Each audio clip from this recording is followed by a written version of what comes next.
Okay.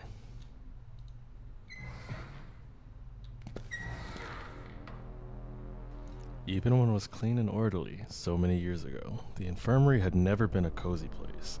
The malfunctioning fluorescent lights hurt my eyes as I made my way.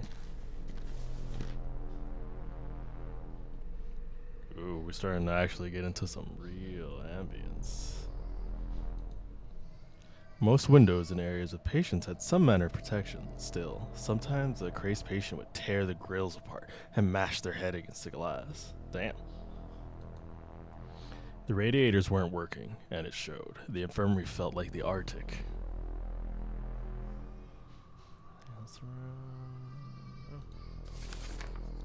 Classic symphonies. Adagio OP2.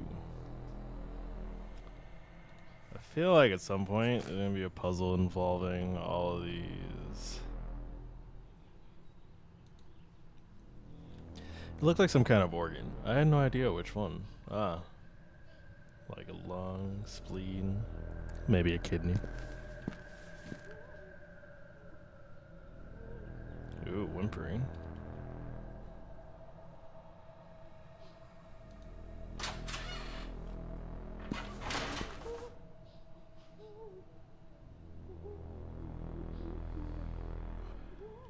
To me, it sounds like a woman crying, but we're in the male infirmary.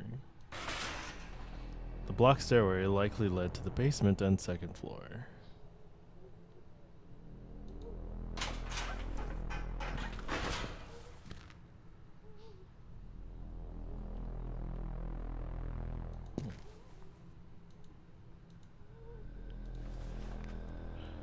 Oh, it actually is letting me take these. There's a picture in here, but I can't interact with it. That way. Check the journal. Topics. Tunnel of the Damned. Red record. Old vinyl. Classical music. And okay. I think these that I've been seeing, are they just the sleeves? Right, because this would be the classical symphony. Yeah, I guess I can't take it though.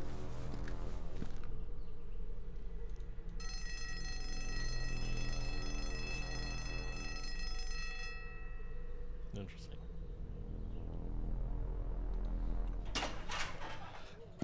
Okay, let's just tally forth.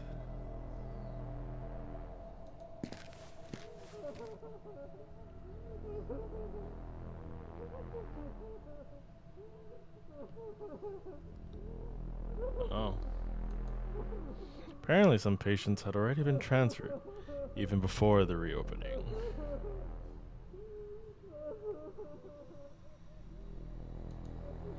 This particular cell was quieter than the others.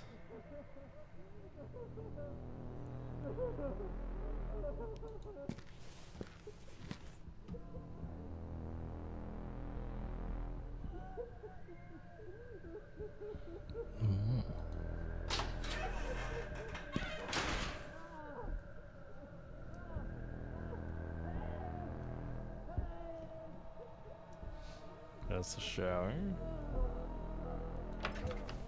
I tried opening the cell to no avail. Rhymes.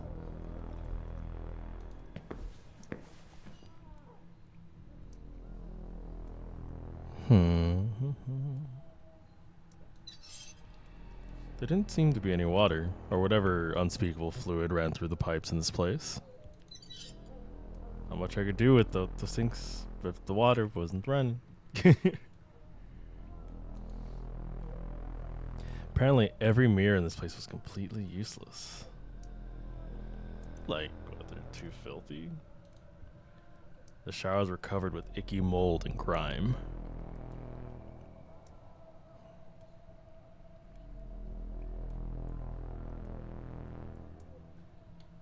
Anything else of note? Toilet. Oh, yeah, that's nice. Real nice.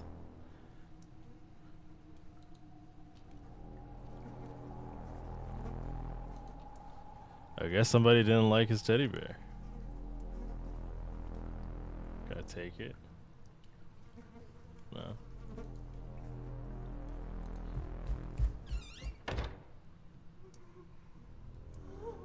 Oh, it locked me in the bathroom.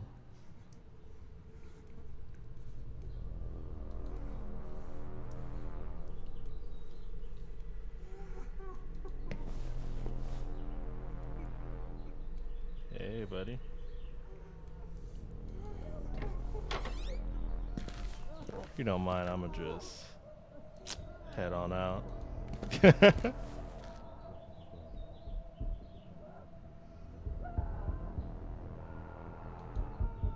The condition of these patients is heartbreaking.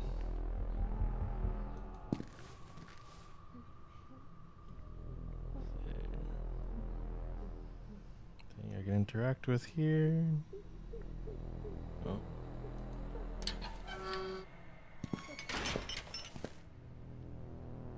This is giving me like Silent Hill-esque vibes with all the way things seem so like rusted and moldy.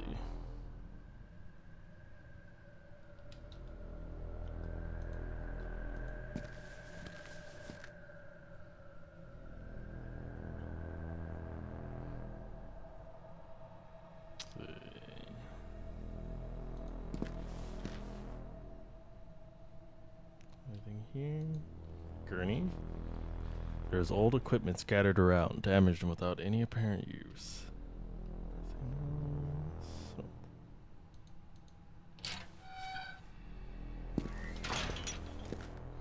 Upon entering this corridor, I could see why it had been nicknamed Tunnel of the Damned. I didn't recall ever being down there, and I was thankful for that. Let's see where we're at. On further thought, it was a relief that at least something in this place actually worked properly, and the cells were locked. I mean, except for the one that belonged to, like, the naked dude who ran up behind me.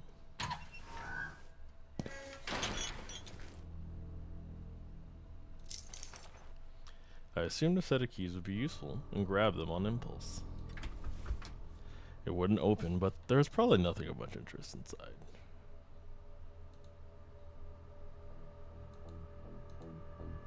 There was a fancy music box inside the cabinet. Bruno's cabinet was tightly shut.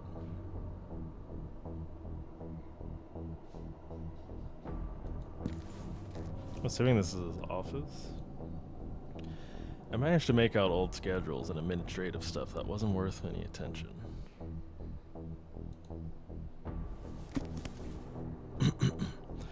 October 14th noon. Music again. That blasted tune echoing in the corridor gets on my nerves, as if all the bizarre noises in this horrible place weren't enough. But if it's the only way to keep him calm, I'll take the creepy children's nursery music over this maniacal pounding any day. Good thing I brought my own food. They said provisions would be available for us during this phase, but I swear they're trying to poison us. I picked one of the abominations in those jars from the museum over that canned stuff they sent us. Or maybe not. I'm bored. I don't know who's supervising this construction work, but there's no way the place will be in safe condition to bring in more patients anytime soon. Certainly not tonight. If you ask me, and no one will, I'm a nobody. This whole thing is way too rushed. You don't need to bring in dangerous psychopaths to test the security of the facility. Just being here for 5 minutes will tell you all you need to know. I'm beginning to regret signing up for this. There's a foul stench coming from that massive metal door at the end of the corridor. I think it leads to some storage room in the basement. I can only imagine the source of the smell. I can't seem to open the door, though. It won't budge. I think it's mechanical, and that electrical sound behind it doesn't inspire confidence either. Evening. Somewhat. That's it. I'm taking that cursed music box away. I can't stand it anymore. I don't care how much he enjoys music. Eventually he'll bang his own brains into oblivion. Gonna be organized for whatever it's worth, and note accurate times for my next entries. 6 p.m. The lighting in this godforsaken place is failing and giving me a headache with all that constant flickering. If it's worse than the horrible smell at the end of the corridor, but at least the smell doesn't hurt. Hope the construction workers arrive on time. 7 p.m. Stupid me. Couldn't help myself and tried opening that door. Zip! Electric shock. Way to go, genius. I should trust my instincts next time. With all this stinking humidity down here, I can only assume the moisture has caused a wiring malfunction. One thing's for sure, I'm not getting anywhere beyond this corridor. 8 p.m. 2 keys seem to be missing. One is for the locked office of a certain Hawthorne. The other is for the office of the previous director of the Institute, Hanwell himself. The Dr. Miller guy asked me about those keys again. Sure, Your Highness, Dr. Miller. Let me spend the whole night searching for those keys for you. I'm not your damn assistant. Although, that patient roaming the building, Leo, is it? There's something odd about him. I don't trust that guy. Should have a word with him when I get a chance.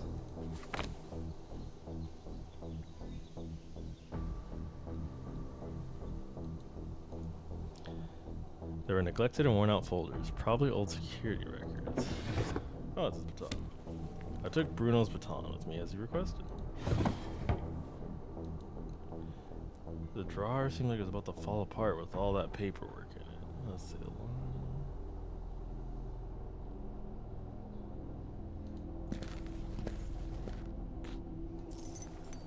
No, I'm gonna take the keys.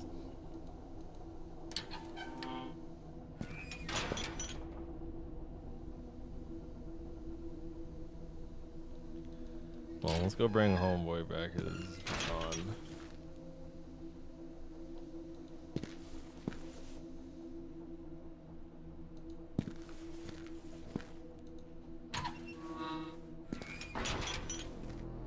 And then once we give him back his baton, you know, we'll just keep exploring.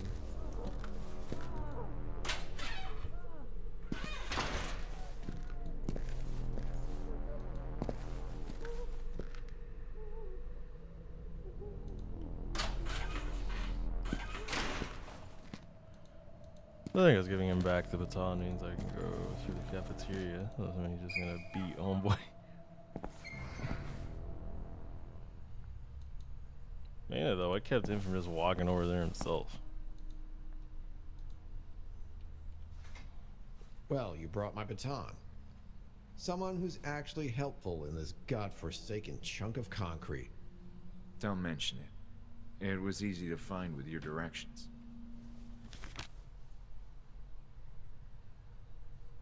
Want to hear the selection, Bruno? Not interested.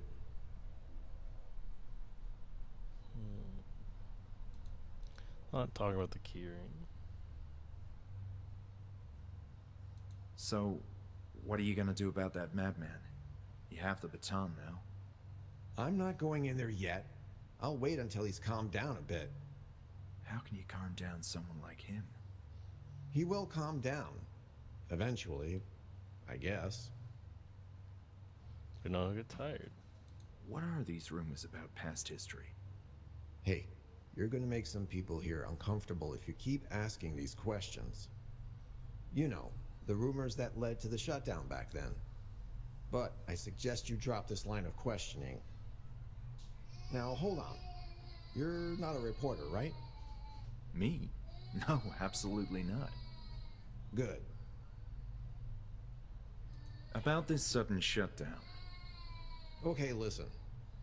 People here, that is, the new management, don't like hearing about that. But you said it was old history. Yeah, look. It's about the reputation of the place. Hanwell used to be a very well-respected institution. But then, something happened. It was serious. The police got involved, newspapers, everything. The whole shebang, and now they're investing a lot of money to get this place up and running again. And they don't want those old stories surfacing again. I see.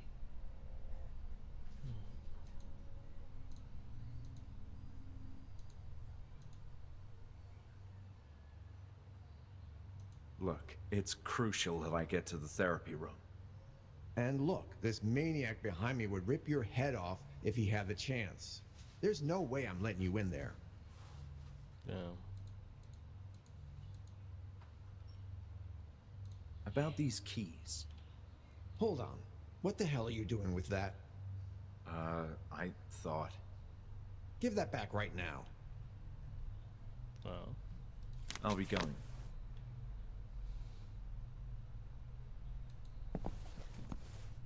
Okay. I'm gonna go to the room with the record player.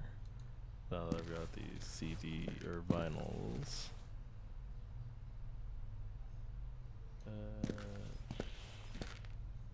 think it was this room. Yeah.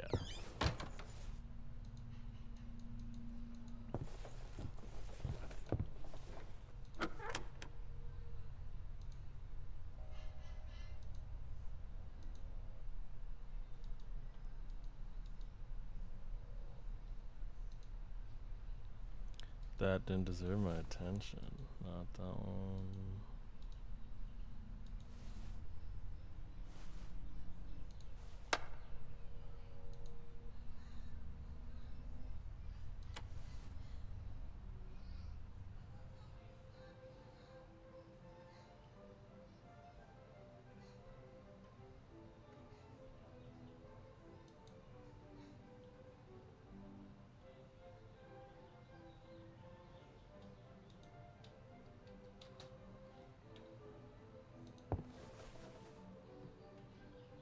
Oh, okay.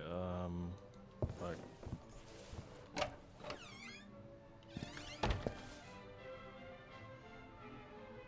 It's not this.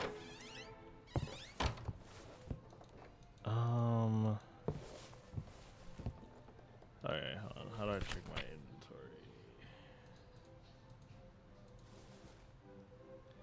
Classic symphonies. Green was classical music. Because they said nursery rhyme music is what calmed the dude down.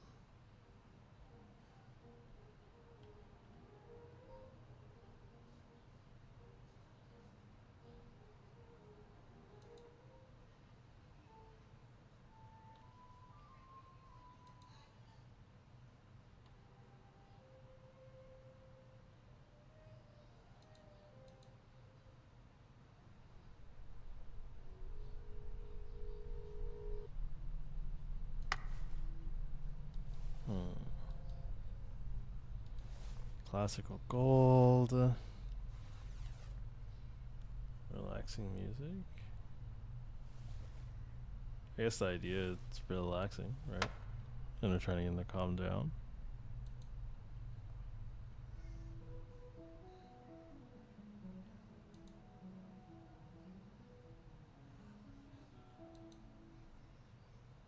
Toccata.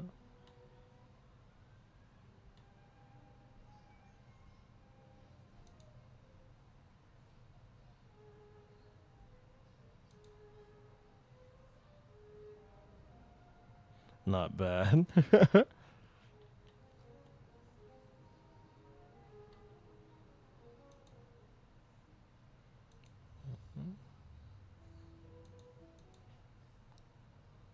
I'll put the one he says not bad on.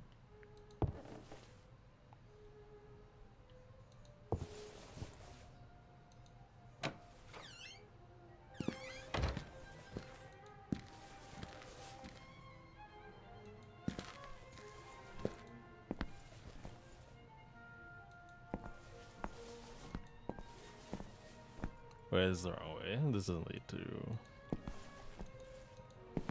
Oh, dude.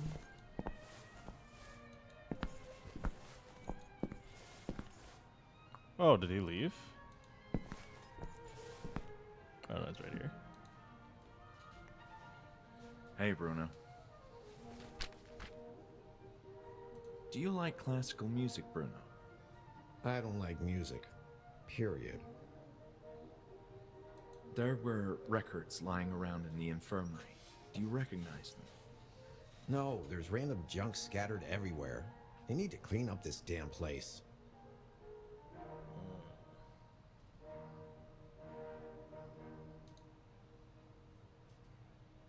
Will he really come down on his own?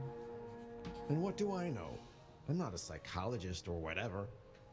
Last time he escaped, I found him playing with a toy. I think it was an instrument for children. I was able to catch him thanks to that little distraction. But now, who knows? Eventually he'll collapse. I'll be going. Instrument for children.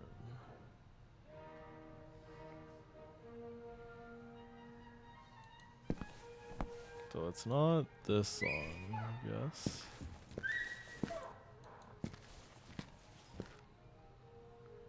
Yeah, make sure I grab all the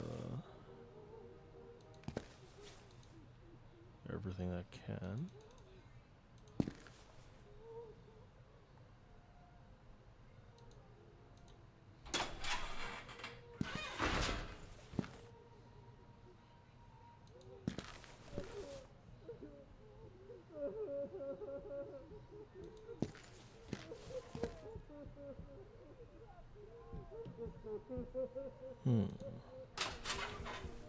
I feel like I'm on the right lead.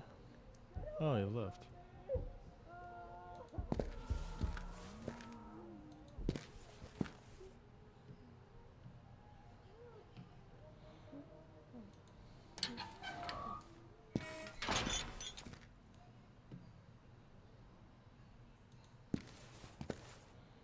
I need a glimpse at his journal again. Maybe it'll lead me, or maybe I need to go deeper in. That's where I find more.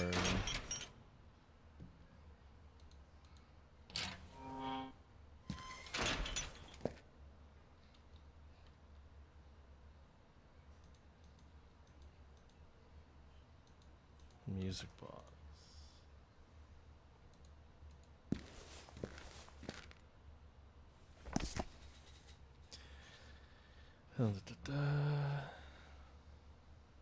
Music again.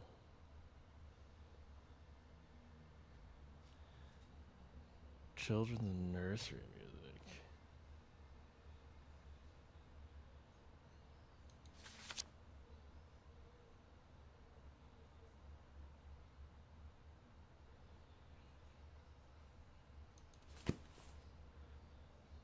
Horrific nursery music.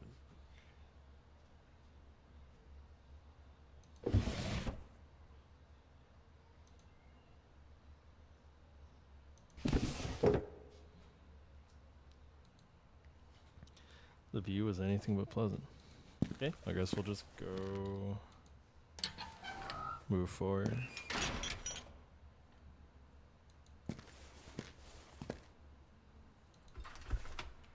Sound resonated throughout the menacing tunnel of the damned, yet the door wouldn't open. Damn, this place is a fucking mess.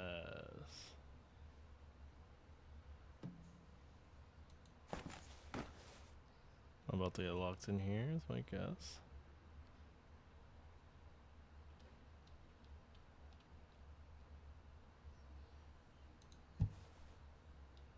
Oh, it's his toy.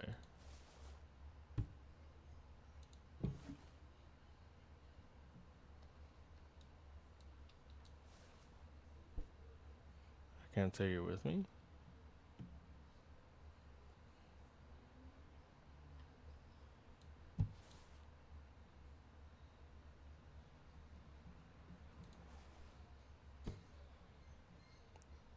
Okay. That in itself, unless I'm reading too immensely into it, it's probably a hint. As in, the thing that calms him down is guitar. And again, could be me overly looking into it. Like, it's red.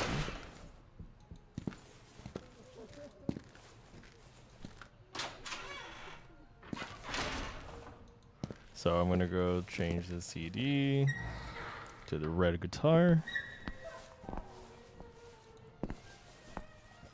And my guess is that'll finally calm him down enough for our buddy to go take care of him.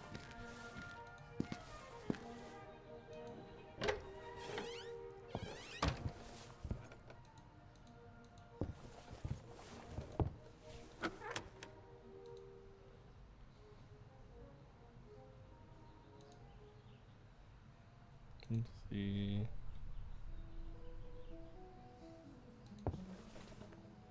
No, before I assume the red part, the thing he's playing with is a guitar. So, this is relaxing guitar music. We're trying to get him to relax so that we can, you know, move on with our adventure. Now that leads to the women's.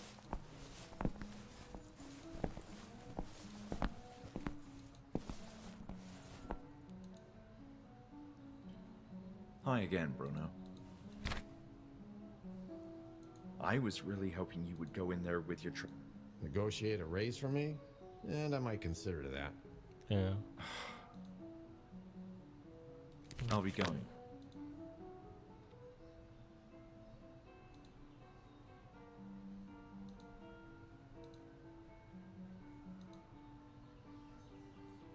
So.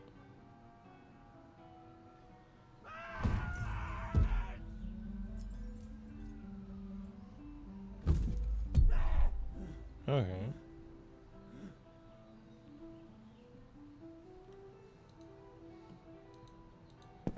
Okay, so it's not this music.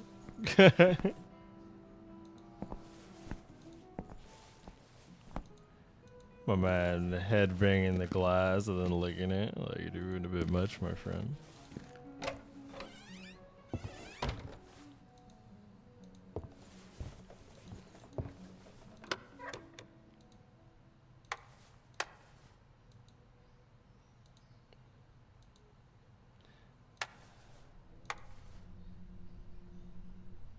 I did lift the record.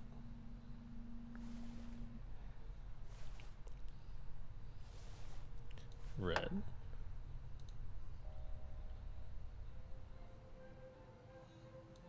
No.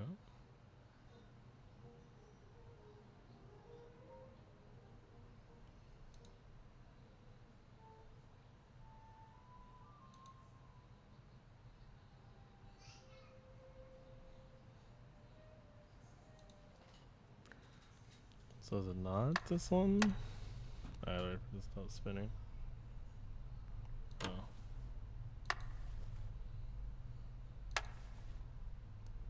Yeah. I haven't tried green.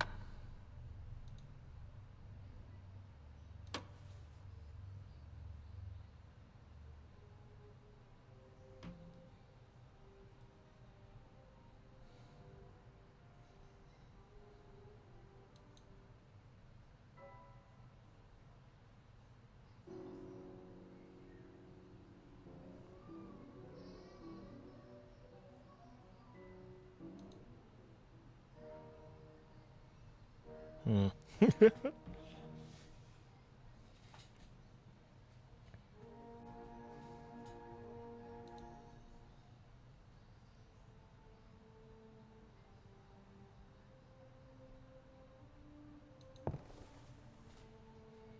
Hmm.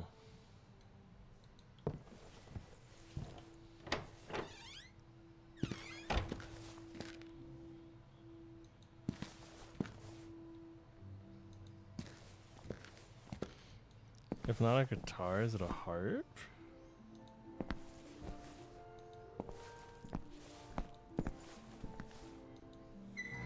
Ah, it was a harp.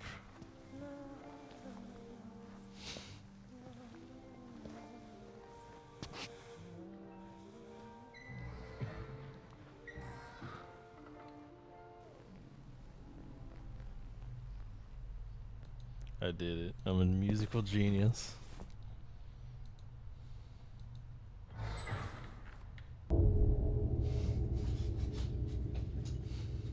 (10 p.m.)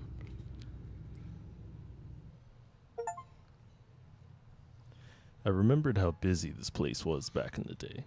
Patients gobbling their stew or rubbing it on their faces. I could almost hear the sound of dishes clanking.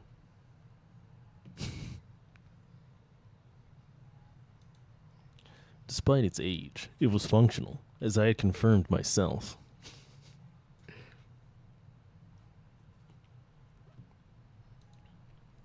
I figured there's nothing of interest beneath that blanket, and I didn't want to touch it anyway. It was full of dust and dirty, like everything else here.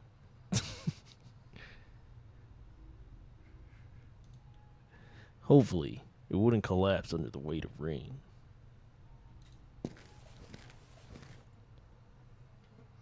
Mmm. Delicious. The remains of an old, unidentifiable meal. The grimy glass of the window covered what was surely an even more depressing view. This is my interpretation of the main character.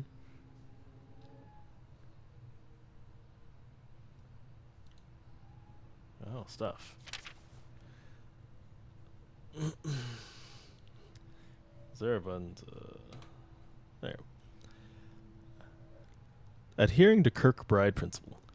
For most of his existence, the Hanwell Mental Institute adhered to the Kirkbride plan, with 2 long wings extending to the west and east for male and female patients, respectively. The Kirkbride plan was a building as cure model for mental hospitals, focusing on having separation of high-risk patients from lower-risk ones. Kirkbride emphasized to psychiatric professionals the importance of keeping patients busy with tasks since it benefited their mental health and also helped the maintenance of the grand buildings. I feel like I ended up skipping. Yeah, let me scroll. The Kirkbride plan was a building as cure model for mental hospitals, focusing on healing mental illness through layout design and a strategic staffing hierarchy. Similar institutes built using this plan exhibited varied architectural styles, but the majority adopted the familiar bat-wing arrangement. This consisted of a section of rooms branching off from a central structure, allowing each area in the building to benefit from exposure to natural light and proper air circulation. Before the Kirkbride plan, the mentally ill were kept in regular houses or prisons without appropriate facilities or were concealed in public buildings. Thomas Story Kirkbride, the psychiatrist who designed the Kirkbride plan, believed the layout of mental hospital buildings was of prime relevance to patient treatment. Yada yada yada. Yeah. And the spoon. Oh, I gotta take the spoon.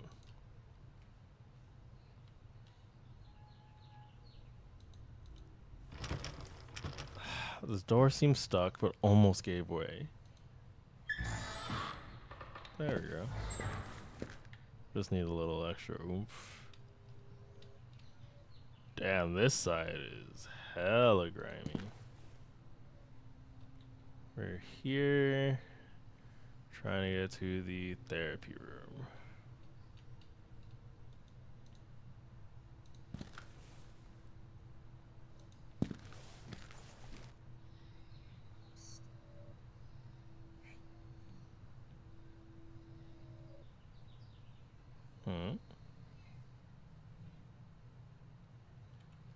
Hello? Thought I heard someone psing me.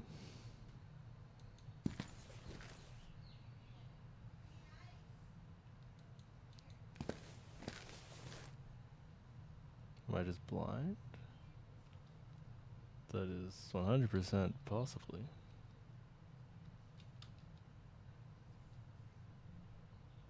Okay.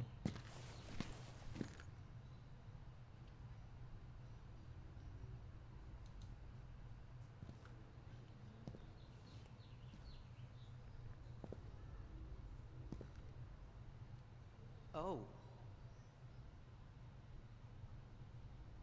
Hey. Damn, you have a big ass head. hi. My name is Lenny. Hi, Hello, Lenny. I didn't expect to find someone like you walking around. Oh, but you don't have to worry about me. I behave well. They allow me to walk alone and help. Well, that's a relief then. I'm pleased to meet you, Lenny. Now it's my turn to clean this corridor. Why are you here? It's difficult to explain, Lenny. Some time ago, I was like you. I was being treated in this institute. But something happened.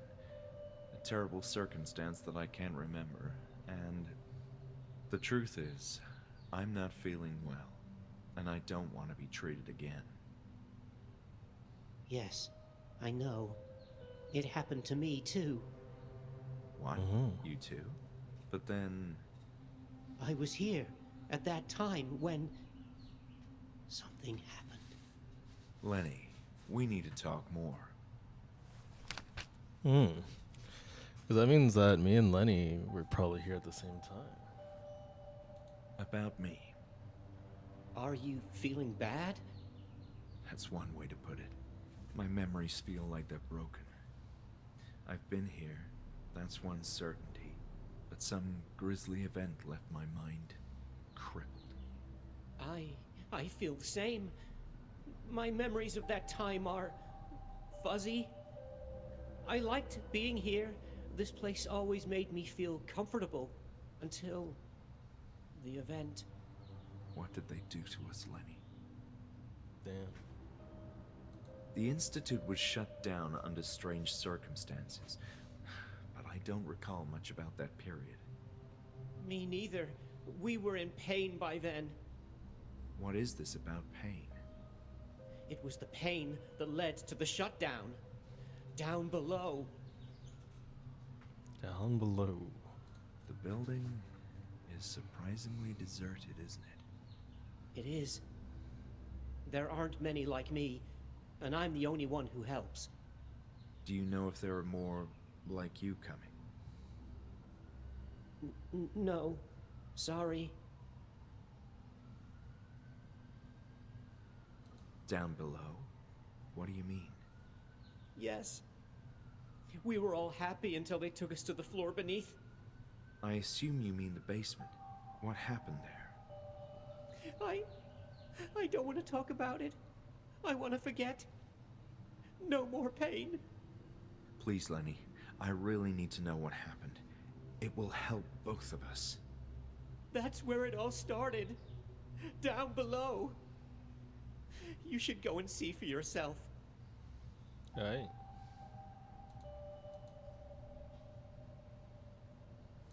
Lenny, I'm looking for the therapy room.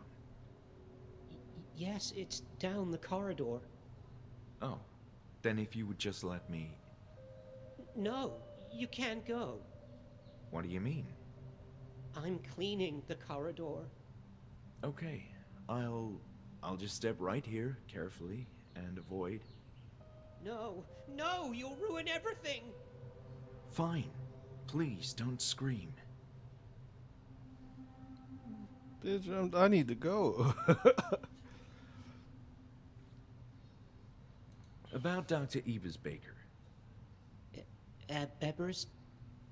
Anne Ebers-Baker. Oh, Dr. Anne, yes. I remember when we gathered the chairs around her. It was nice speaking with her. What were the therapy sessions about? Well, let me see. We talked about our problems, how to keep a healthy mind, our fears too, and how to cope with them. Dr. Anne made me feel well. Have you met Dr. Miller? Yes, briefly. I don't like him. Why is that, Lenny? He's hiding something. Be careful with him. What do you think about Bruno? Who is that? I'm referring to the security guard. Oh, that man. I didn't know his name. We saw each other a number of times, but we don't speak. I think he's mean. Yes, he does seem to have a bit of an attitude. What are your thoughts on Julia? Who's Julia? The girl in the foyer, the receptionist. Oh, yes. I saw her a few times, but we don't speak much. I'm too busy cleaning.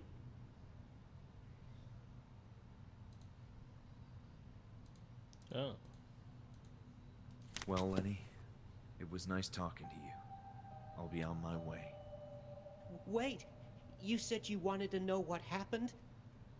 That's right. I came here looking for answers. Oh, I don't like these memories, but it all started down below. Down below. Yes. I've been trying to forget, but if you want answers, You should go there. Okay.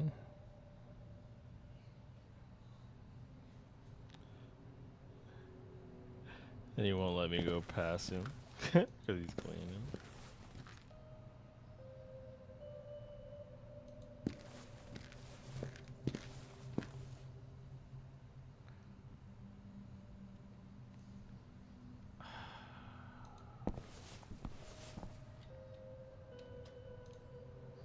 Cart was full of rubbish. Probably he was gonna have a lot of work cleaning up this place. Well, I guess we head down below.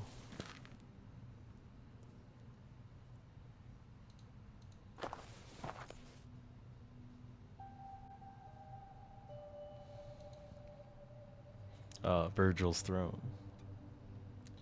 I assume this place hadn't been maintained.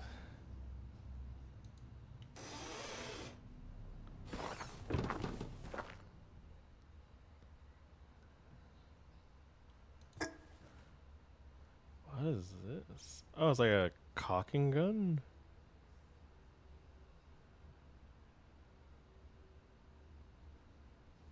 Or like a poison for like bugs. Plant.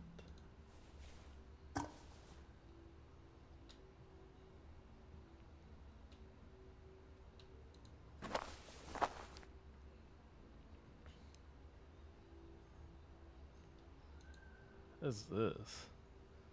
I don't want to go through the boxes, which seemed empty, and we're likely crawling with bugs. A disgusting carcass of a dead cat. Okay, cool, I guess. Not even moths cared about these filthy rags.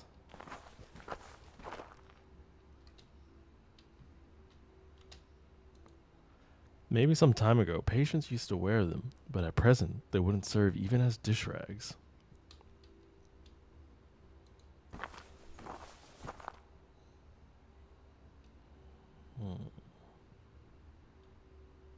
Can't tell what I'm looking at completely.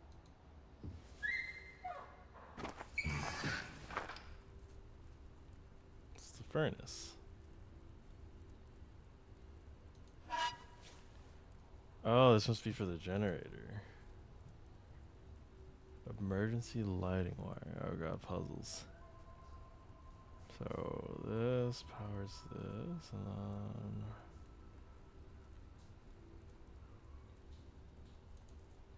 there seemed to be a diagram for the wiring in the basement.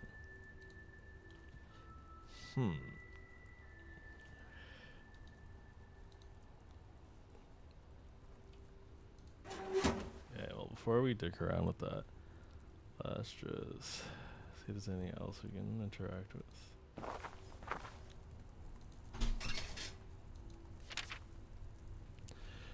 For the time being, we've been able to proceed without raising much suspicion, but that won't last long. Yesterday, the absences from the yard were noticed, and Nurse Alice inquired about the missing patients. Sidestepping RavensBaine and addressing me directly like that means the nurses are far more concerned than I imagined. As for RavensBaine, I overheard her wondering aloud why her patients were covered in dirt if they hadn't been seen in the yard. It's a relief that Walter gave in to the idea of renovating our building, but he's growing too old-fashioned and stubborn. No doubt the failure of his invention hit him hard. He used to be keener on progress and the swift adaptation of new modern technologies, but something deep inside him has changed. Now he's stuck in the past and has grown too attached to this building. His grandiose creation, which inevitably has to change. No matter. We waited for too long and we need money. It always comes down to money. Until we're able to secure adequate funding, we have no choice but to resort to cheap labor. Being located in the countryside has its shares of benefits, but procuring the manpower needed to remodel this place has proven to be quite a bit more challenging than expected, and always subject to brutal reality of cost. At first, Walter insisted we select one patient from each group to minimize the risk of calling attention to their absence, but I argued that it was preferable to choose an entire close-knit group to avoid spreading unnecessary chatter. Well, that we couldn't control. Of course, in the end, they're all lunatics. Their work carries no weight compared to ours, but it's still desirable to keep gossip to a minimum. If one small group of mentally unstable people insist on discussing things the greater population knows nothing about, we could always contend that the isolated group is experiencing a collective hallucination. It's almost midnight and my turn to supervise the work. One of the patients mentioned an odd smell emanating from the newly opened tunnel. They always imagine the strangest things, but I heard a sort of hissing sound that puzzled me. This seems worth investigating. Can't believe it. As I approached the opening, there was a hint of haze or condensation in the air, and it smelled very unusual indeed. I can't describe it, but it felt old. Some kind of ancient, highly concentrated earthly smell. Damn, they probably literally found almost like a coal mine or like gas pocket. Especially assuming if they're like digging or something.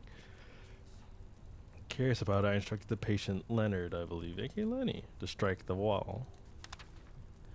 I had to insist twice. His tool wedged open the crevice, which released a formidable stream of fumes. It's hard to convey on paper, but there was a change in air pressure and the foul odor intensified throughout the tunnel. Their patients are too nervous. I must seek Walter.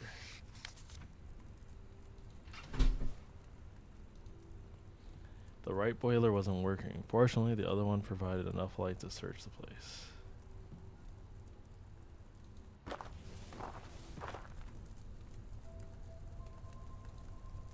The burning fire in the boiler bathed the room in a sinister glow. There was some kind of grating on the trap door on the concrete floor.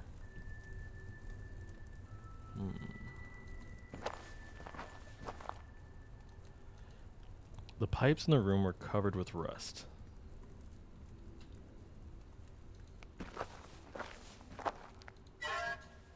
Well, let's try flipping the fire. Journal updated.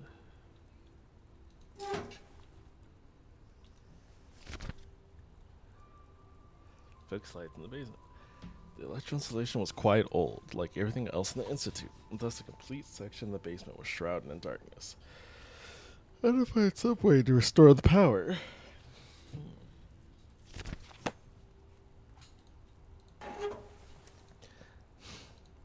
Right, so if I turn on the power...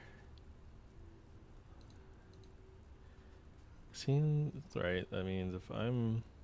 Assuming this is where I am... I'm supposed to go to like each of these spots and do something.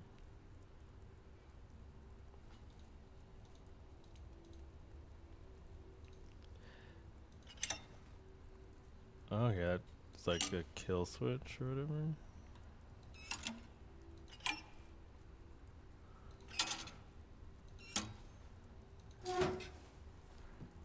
The emergency one seems to power. It's sparking. Oh, well, that leads. Okay, now I can see the haze they're talking about.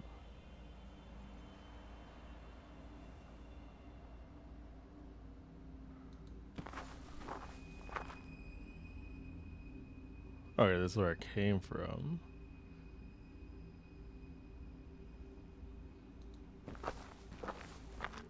That looked super sinister in the light. Gate was locked, echoes of distant flowing water. It was hopeless, the door was firmly shut.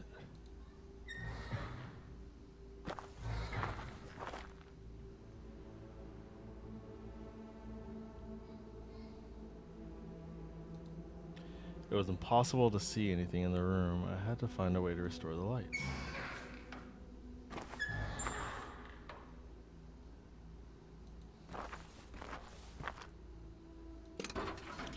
And that's also locked. Years of rust.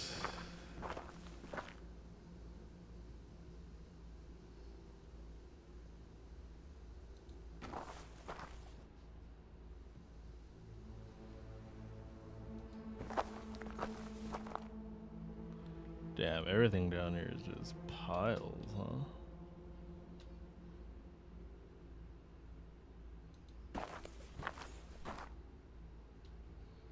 Anything I can interact with? Ah. There was nothing worth mentioning. Nothing of note.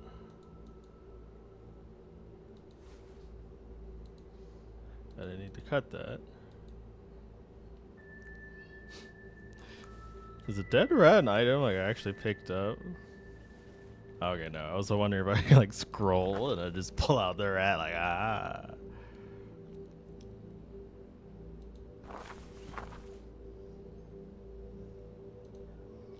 It looked awfully dangerous, so I kept my distance.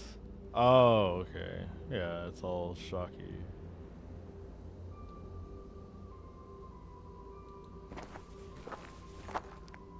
Alright, my guess is maybe now that I remove the rat from the wiring, like when I turn on the lights, it'll work.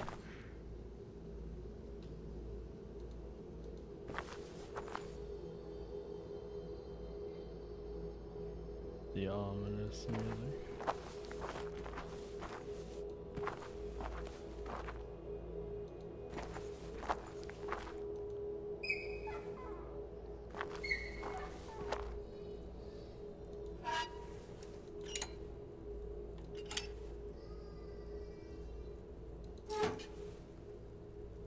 Well, that's lighting up, even though it's like flickering.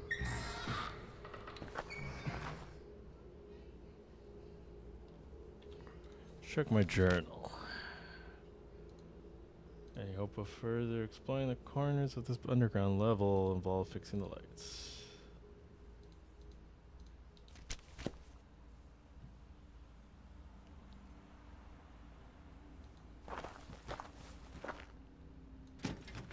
That's long. Can I still not see him here?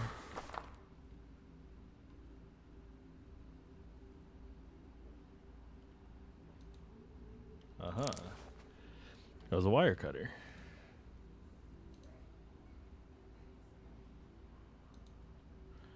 It was impossible. Okay, it's still too muggy.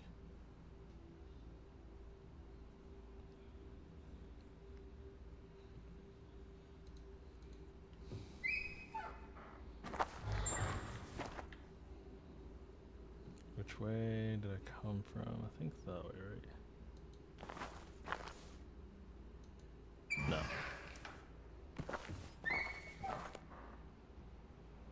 Wire cutter.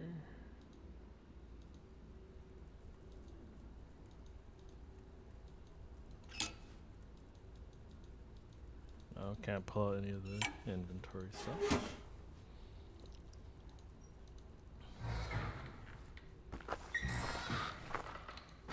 Okay. Next guess is that I use the wire cutters where I found the rat.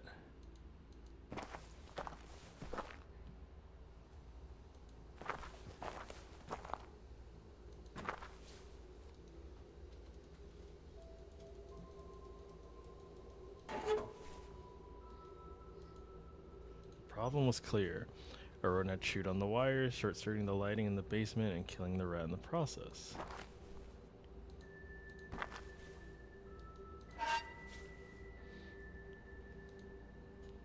There's nothing I could do with the circuit box while there was electrical current in it. Okay. Gotcha.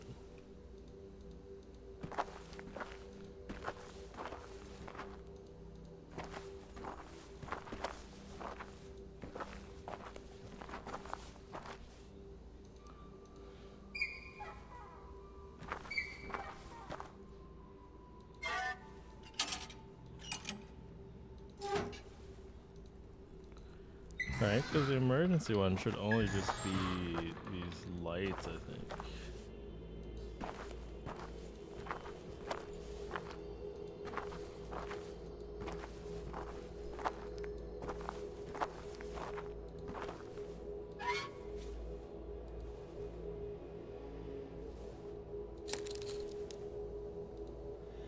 It was not the most professional electrical job, but it would hold. Man, I didn't know that I daylighted as an electrician.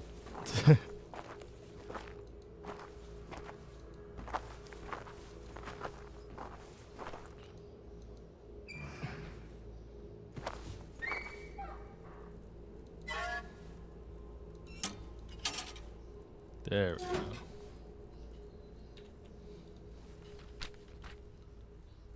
So yeah, fix the lights.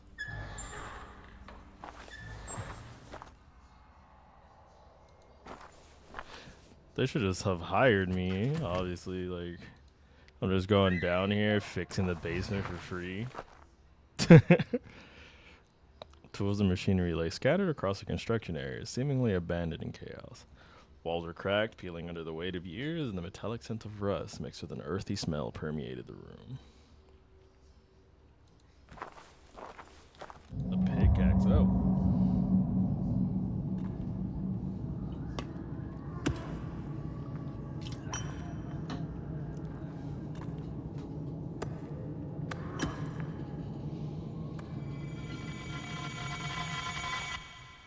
They have us down here mining. For the first time, I felt like there was a clear purpose or meaning behind a vision. My mind was trying to unearth an important memory. What were a group of patients doing in the basement? What were we forced to do? The tool seemed oddly familiar to me.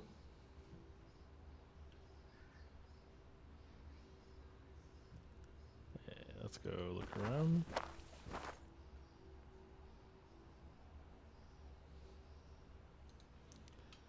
Can't interact. Oh. A cart for transporting construction materials in the center of the room.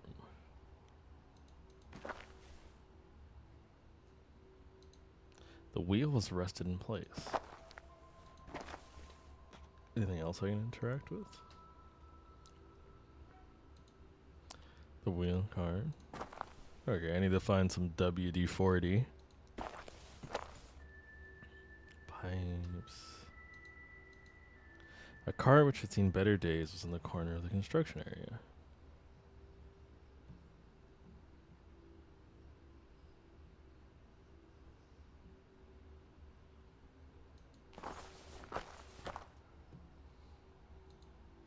An opening in the construction area was boarded up.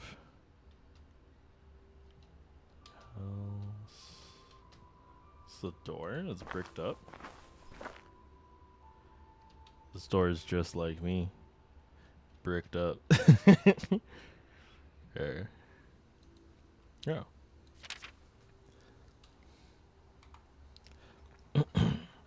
Over time, mental hospitals built using Kirkbride's system began to present numerous main... I need to skip through it and pull it back up so it'll let me scroll. Over time, mental hospitals built using the Kirkbride system began to present numerous maintenance and operational problems. Faults in design led to unforeseen practical difficulties, and their rigid layouts prohibited efficient expansion. The Kirkbride plan soon became a significant problem in mental health.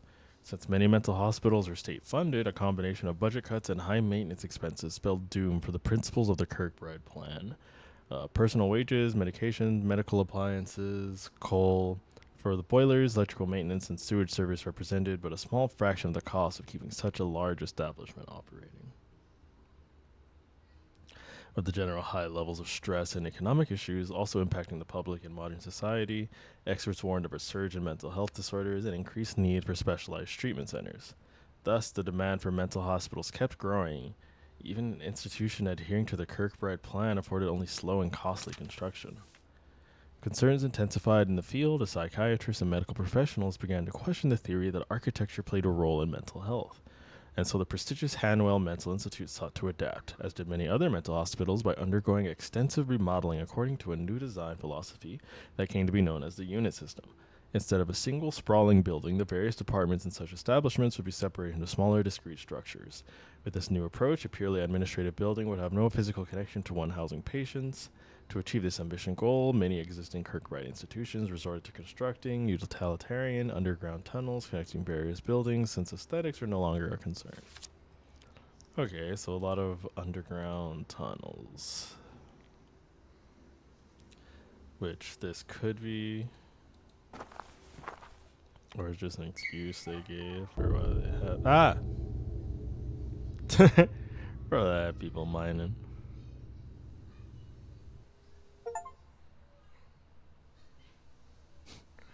Hit me with that insidious jump scare.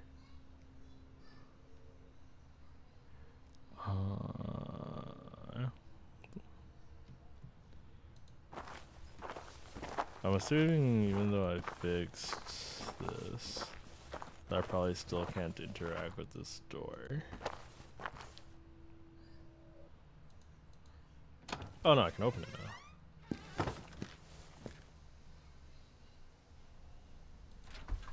Firmly locked, which didn't surprise me. Ooh, this place is hazy. Locked or jammed. Most of the cells in the tunnel of the dam seem to be abandoned, and the doors wouldn't open. The window was broken, and a thick veil of darkness hung over the cell. Probably abandoned. Probably.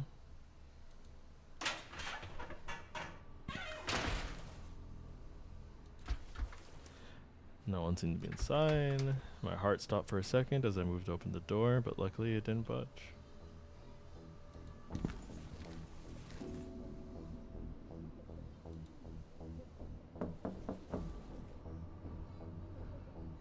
Oh, he's playing with his toy.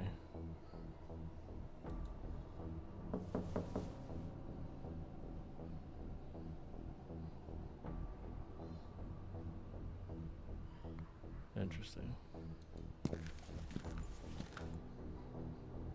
Oh, this leads back to where Bruno was, or Bruno's office. Like the cafeteria and stuff. Okay.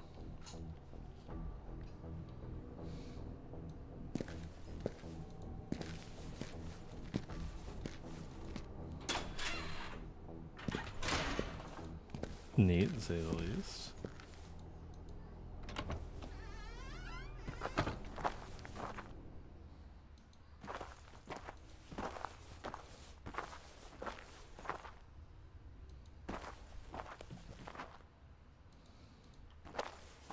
Okay, so I'm gonna go back up. Now that its room is well lit, I'd be like, yo, why has no one gotten rid of this dead cat? And the smell.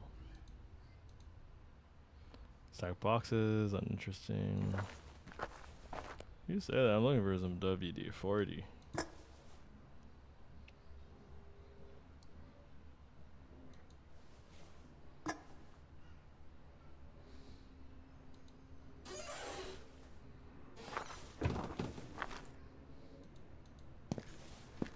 I wonder if me restoring to power was only the basement?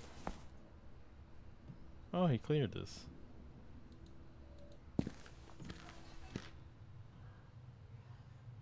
Or if like I try to turn on the lights, if they'd come on in here, no. No way to go in. It's better to move on.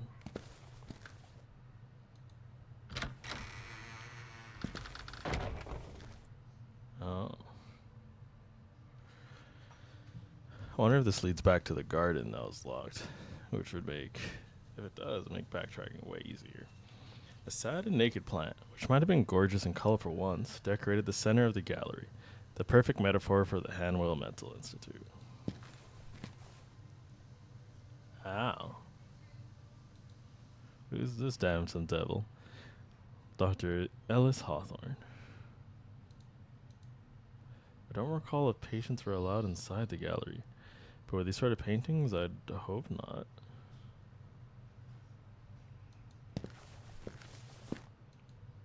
Chilling.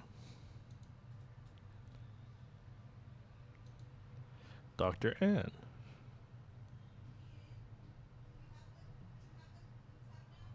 Okay.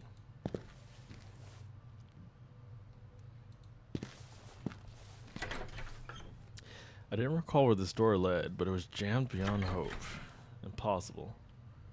Damn. My dreams of easy backtracking crushed.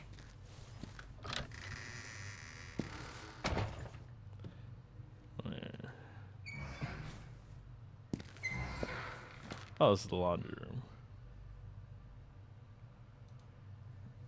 The size of the institute demanded large and industrial washing machines.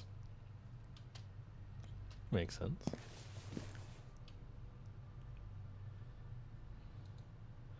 The stench of these clothes was quite unbearable. Anything else around? Nope. There was. Hey, cool beans. Okay, this leads to the garden. The majestic yard in which so many patients communed and healed together was now in a sorry state, barely serving as a mere shortcut across the building.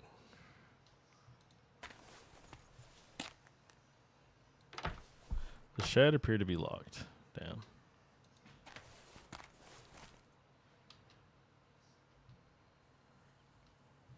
No WD-40 from me. It used to be a nice spot to relax and get some fresh air. A once beautiful feature of the yard, the fountain was now filthy and in shambles. Oh, fireflies. Fireflies. The stone benches were still in good condition. It was just the view from their vantage point that was horrid.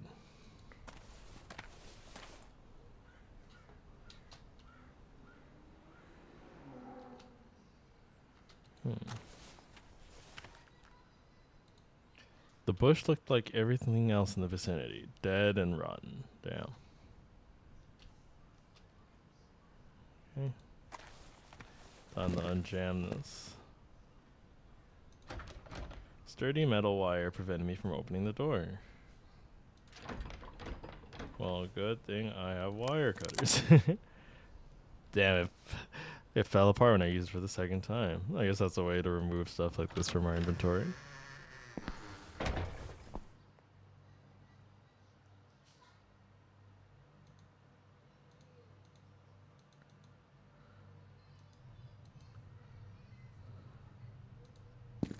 I wonder if she's back. Oh, she is.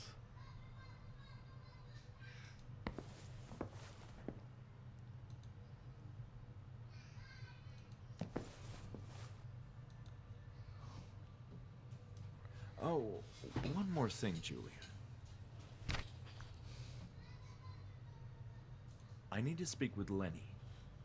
You mean the patient? Of course, yes, Leonard. Is he a patient of yours? Well, In any case, I don't know his whereabouts. Sorry. Leonard can be somewhat unpredictable. Just go look around. Okay. are you aware of any previous construction work on the building? You know, before the upcoming renovations. Yes, I do remember hearing about efforts to turn the Kirkbride layout into a modernized configuration of smaller buildings. Unity...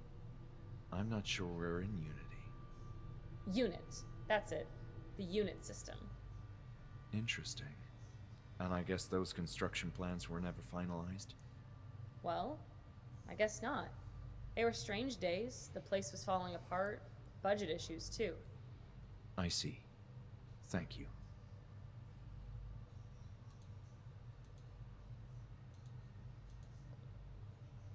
I met Bruno. Yeah, he's our new security guy. He can be grouchy and quite unpleasant sometimes, but he's got a heart of gold. He seemed quite angered by my presence here. Well, it's a strange night to begin with. Just make sure you avoid asking him as many questions as you do me. Okay. See you later, Meanie? Julia. Thought you were cool with us speaking.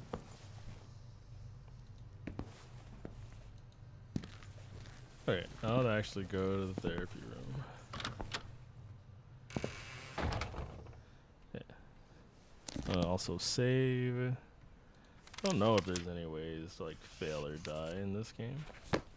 So, you know, I don't want to risk losing process if I don't have to. I still remember the soothing sound of the water flowing. And part of me wished to see the fountain working again.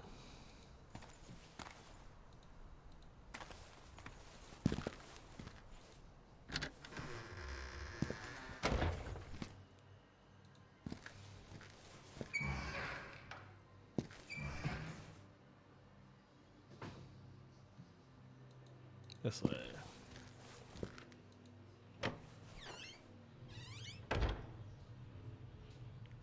Dang, this bathroom has definitely seen better days.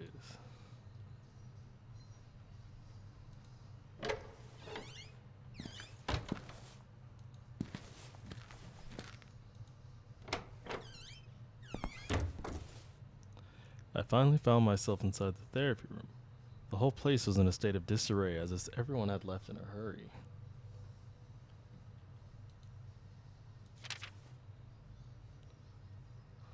Group therapy responses. Record of patients' development evaluation. Group S. E, F. Okay, so this is the Group E. Which, I'm assuming the Group E is the group they were having dig. They got a 32 on alertness, 15 on attention, 22 on attitude, 16 on expressivity, interest, judgment, knowledge, memory, sense of humor at 4 damn. But, yeah, I see, because if you compare their scores to Group F, they're just way worse in every regard. Notes, patients in Group F show a marked improvement in their mood and awareness, as well as willingness to communicate and interact with their peers. The inexplicable regression in Group E continues to puzzle me. I'll discuss their individual issues separately. Lenny used to be a kind of leader figure, very communicative, someone the rest of the group looks up to, but he's been more withdrawn recently, lost in what seems to be dark thoughts he refuses to share. In the case of Hodgson, I could guarantee a smooth session provided nobody brought up anything related to the nature of his trauma, but he's growing increasingly tense and neurotic. Crawford has always been troublesome, but he seems more on edge than usual and even more of a problem these days. Rebecca should have been allowed an abortion. LaRock, beginning to believe he's a lost cause. My guess is, they're forcing this group to mine. And they're probably breathing in those fumes,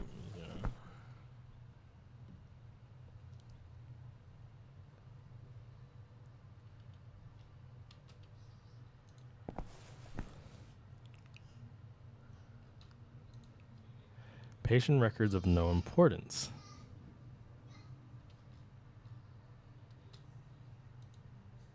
Whoever worked at this desk didn't have the most inspiring view. Since the renovation of the Institute began, more patients have become agitated and difficult to manage, as if it was the architecture of their own bodies being reconfigured. The construction work has disturbed their existence in a way I couldn't predict. Some are even presenting with odd injuries, which none of the nurses can explain. Are the patients harming themselves? Is this building so firmly interrelated with their identities that changes in its structure will impact their states of mind by means of a kinesthetic regression? They rationalize structural changings in the surrounding geometry by imprinting them in their own flesh. Hodgson's is the worst example. Where are those burn marks coming from? I made inquiries and nobody saw him get burnt. Perhaps he was allowed to assist in the kitchen and he refuses to discuss the burnings. And knowing how much the subject terrifies him, I did not press him further. But the scars are disturbing other patients in Group E. They believe his scorched skin is some kind of heavenly punishment or stigmata. And they're all going to suffer the same fate. This is ridiculous and degrading. They were my best group, my most remarkable achievement. Yet no one gives a damn.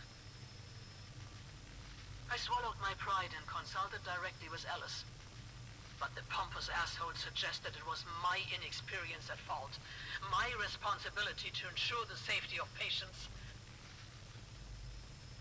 So what the hell are you supposed to do then? Instead of hiding in your office, do something about your staff. And when the moron isn't jerking off at his desk, he supervises the construction work. Why is a psychiatrist so deeply involved with the conversion to the unit system? None of this makes sense. I hate myself for losing my mind. Every therapy session is now a burden. I need to reconnect with the patients. They must tell me more. Lenny is still more forthcoming than the rest, but he won't say a word about the bruises. And Hodgins, how did you burn yourself like that? If not the kitchen, the only other place. No. Impossible. They're not allowed down there.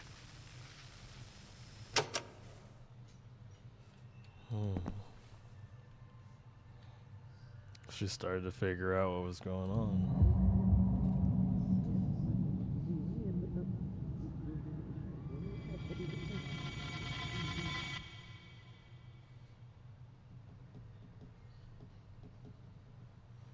In my sudden vision, I was a part of a group of patients in the therapy room.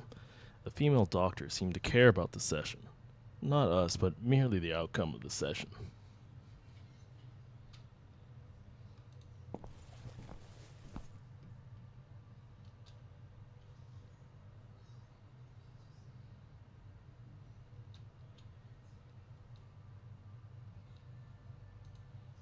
A hint of faint moonlight dared find its way inside this abandoned room.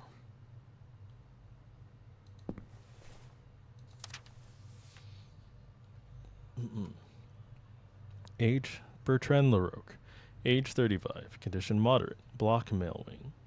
First floor. Cell 102A. Therapy Group E.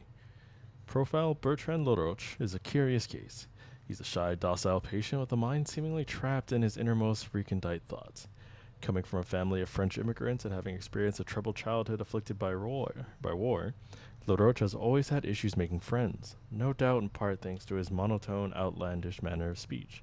His verbal expressions often devolves into unintelligible murmurs during otherwise plain and straightforward conversations. The current diagnosis is that this is assumed to be a schizophrenic behavior. That being said, once someone earns his trust, LaRoche can become a capable and pleasant conversationalist. Yet recently, the patient seems less keen on communicating, often spending an unusual amount of time simply staring out of the window in the game room. Specialists feel he will succumb to an irreversible state of catatonia. The metal case was empty. There seemed to be a missing reel. Projector wouldn't work without a reel in it.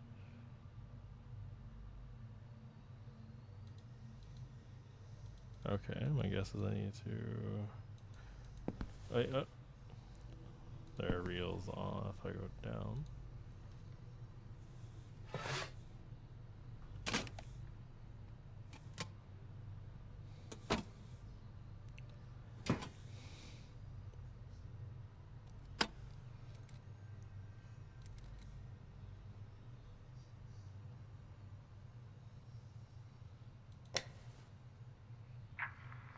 Not in good shape, Bertrand. You know it will only get worse. You must talk. I hate you. I hate this place. You're all bad with me and my friends. You'll come to understand, Bertrand, eventually. But we must deal with this. You have a chance to end it right here, right now. I don't believe you. You have been lying to me all this time. That's not true. And if you tell me what you saw, it will all be over. It's that simple. I can't remember. It's too fuzzy and dark. Come on, Bertrand. Try harder. No. I'm scared. Come on. Tell me what you saw. No. It will come for me. It knows. It knows. Calm down or I'll have to call the guards. It's inside me. What? What is inside you?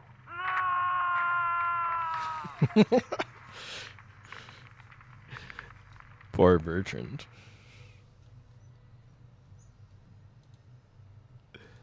No. It is inside of me.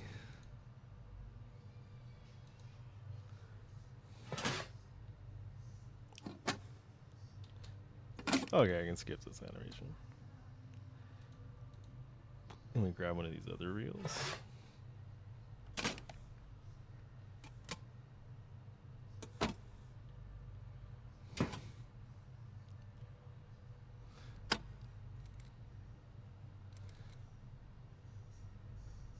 Okay, what's on this one? Bertrand, are you feeling all right? Talk to me. Don't make me lose my patience. I don't have all day. Leave me alone. I understand you must feel angry, but we're doing this for your well-being. You are lying. It hurts. I can't sleep. There are dark things in my dreams. Just calm down. Take a deep breath and relax. We'll explain it to you, but you have to trust me. I don't know. I am so tired. I can't think anymore. What about your fear? Think about your last session. Do you remember now? There's only darkness, and it moves there. It's been waiting, and now it knows we're here. Interesting.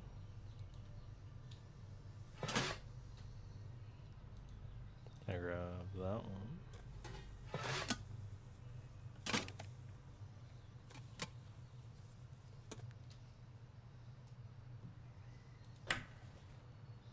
Are you feeling better today?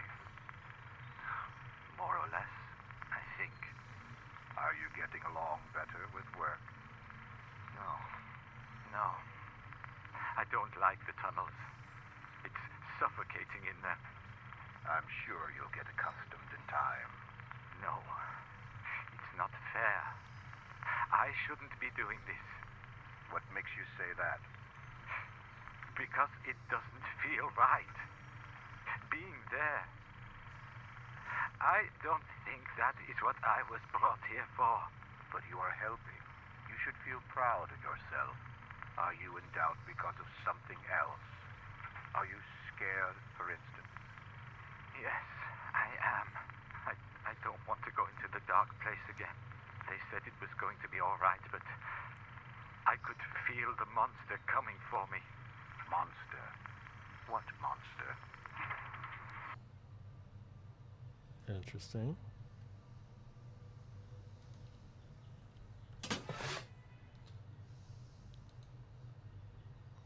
That's the last one.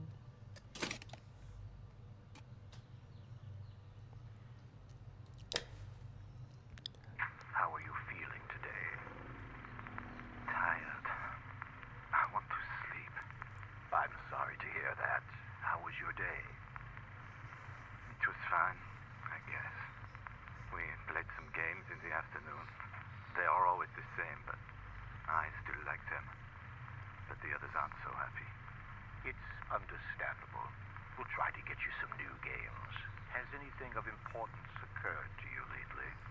A new woman arrived today with a big belly. She is pretty. I like her. But she was hysterical and punched Nurse Marion on the face. I know, and we're dealing with that. But I was referring if anything has happened to you lately. I don't know. I am so tired.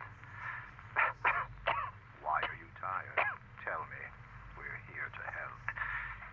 It's being down there, working with all the dust and the bugs. It's too hard. I'm too tired. I can't stand them anymore. What is this that you can't stand anymore? The voices. They are everywhere. And they whisper inside your head. They are evil.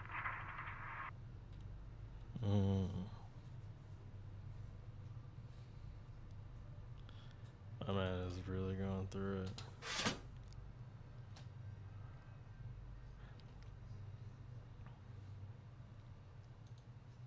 Okay, that seems to be it. Another thing said he spends his time standing in like the game room. Let's check my task. Investigate about Bertrand.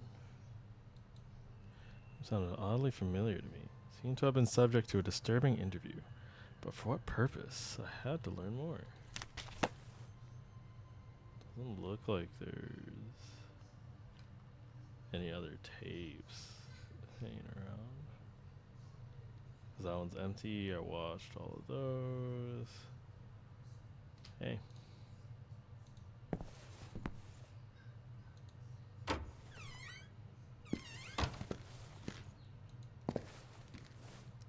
That just leads back into there.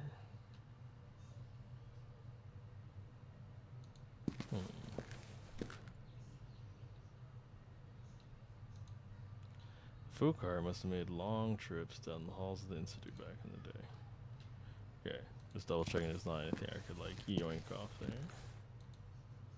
The vent that came loose from the window, which I trusted would be fixed for the reopening.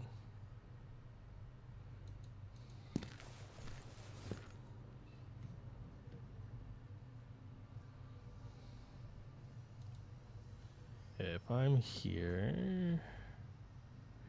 Okay, this is the game room. Which I'm assuming... Maybe he's still in here.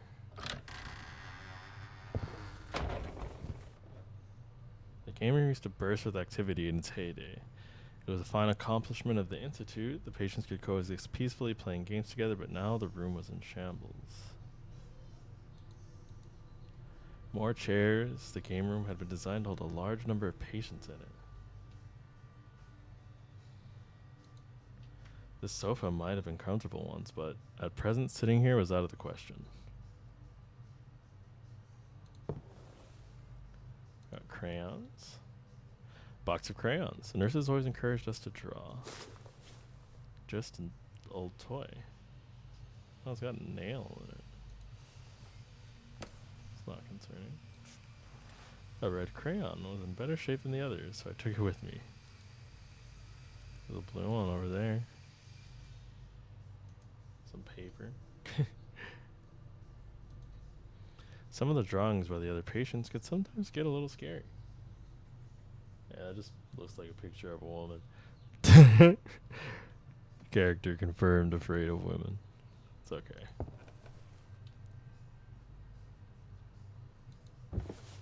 Maybe I just have to approach the table from a different angle? No.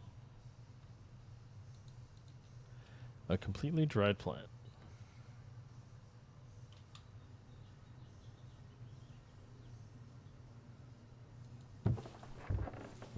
Radio.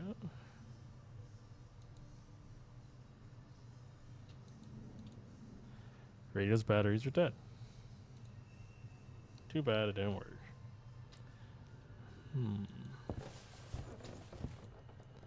I remember the warm glow of the sun coming through this window, a simple but invigorating trait of the game room, which contributed to my healing. Now the window was covered in filthy rags. I believe this was the table patients chose for playing games when it was cold, because of its privileged position near the fireplace. Fireplace was a nice way to get the room warm back then, but the staff need to keep a close eye on the more unruly patients. The cuck chair. Ominous, but with a hint of beauty. I had no idea what that was. Was it just putting the pegs in the hole? Yes, I remember. There were fights among patients to get this table during the winter. Fun times.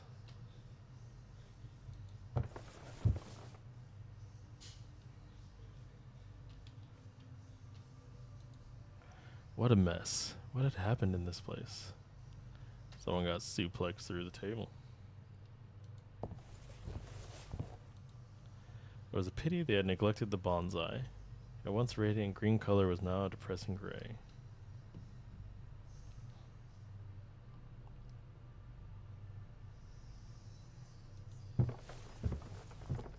Yeah, that seems to be everything in here. Where does it lead though?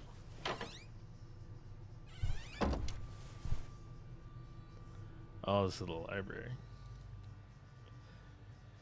No idea which books were at the end of the ladder, but likely the more boring ones.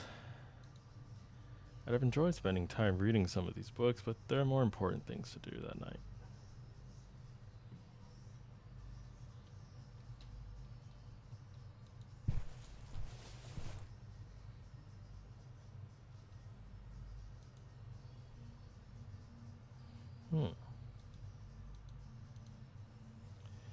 Oh, this is definitely going to be a puzzle based on, like, genre of books.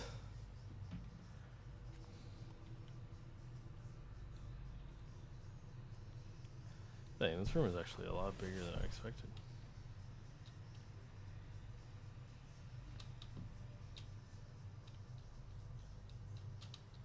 Actually, nothing in this little cubby. Key.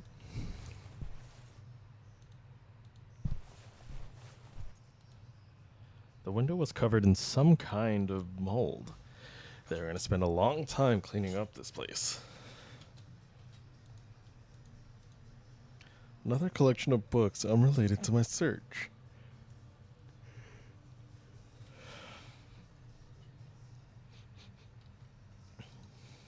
These books were numbered in a strange way. It all seemed disarranged, lacking any kind of system. 111.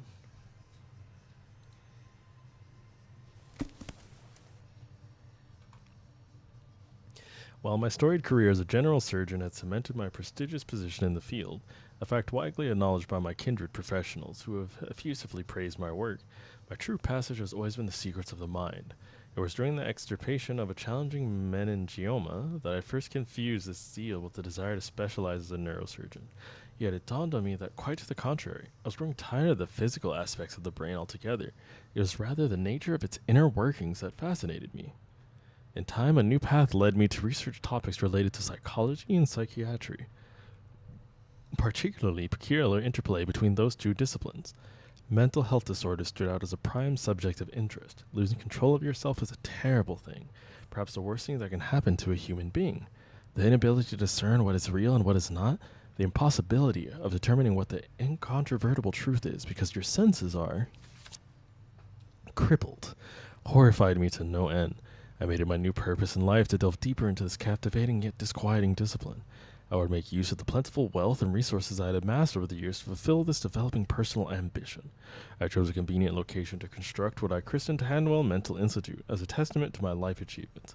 Enthralled by the elegant, pleasant, and even transcendent designs invented by Thomas S. Kirkbride, I made sure the spot atop a peaceful cliff surrounded by distant mountains and the pristine allure of the ocean was suitable for the healing properties of the proposed plan.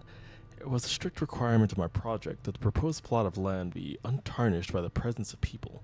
Only the elemental quality of perpetual woods would complement such majestic architecture. Thanks to the help of powerful contacts I gained through long-standing relationships with the finest professionals in the world of medicine, Hanwell Mental Institute soon became a beacon of inspiration and promise for the treatment of mental health problems. Its purpose is to house the largest number of patients in any building of its kind to date. Contrary to certain delineations made by Kirkbride, I hold that a thriving community is key for the mentally ill people to succeed in their hopes of being reintegrated into society. This is my realm. Here we shall make an effort to eradicate the ailments of the human mind. Interesting.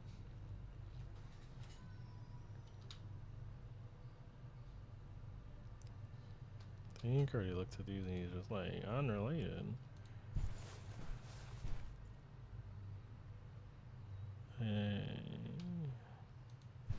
And look over here if there's anything. Nope.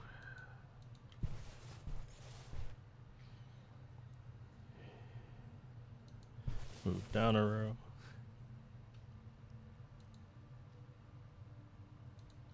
History. The volumes were stained and quite old. A few of them would probably crumble upon the slightest touch, just like me.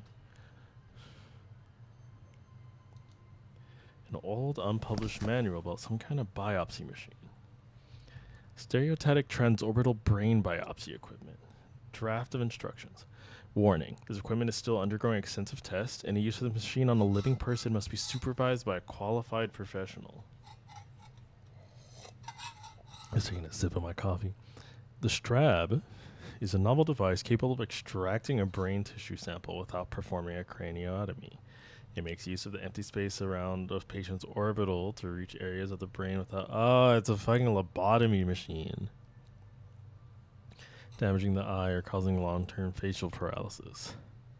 Depending on the cranial structure of the patient, the coordinates of the transorbital device may need to be reconfigured in order to determine the correct angle for the procedure. The subject's height is not factored into the coordinates calculation since the head should always be fixed in the proper position. Ensure that the body lies comfortably on the bed. It can be extended for this purpose.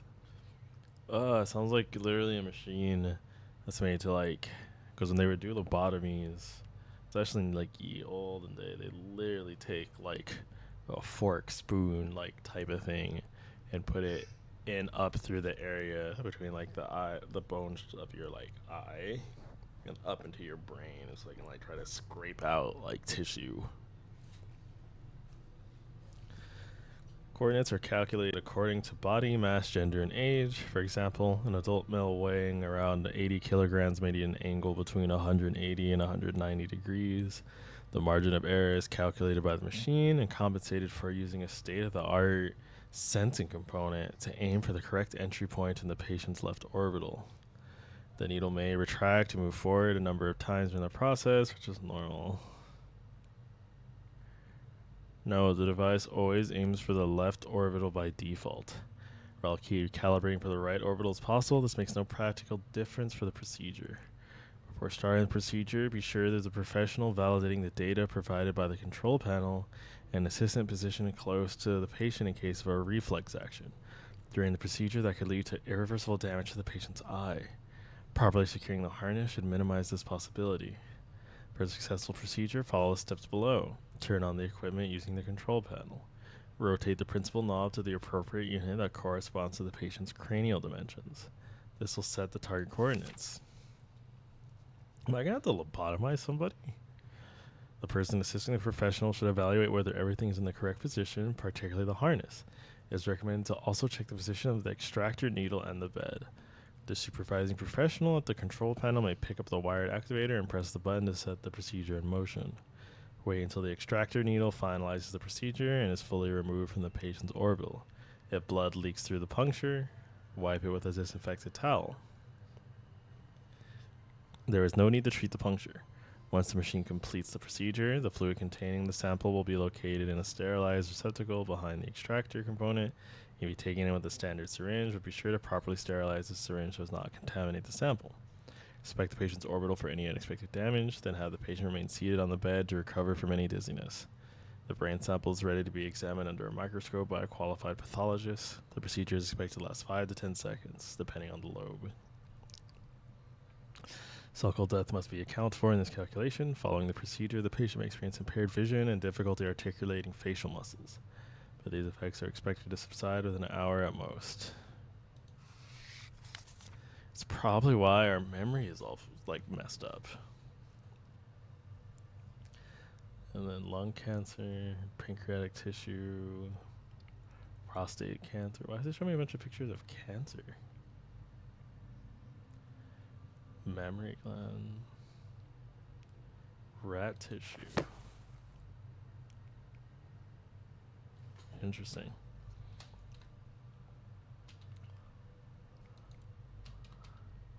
Barker Ligotti Lovecraft. Yeah, not familiar with the first two, but you know, especially for this section.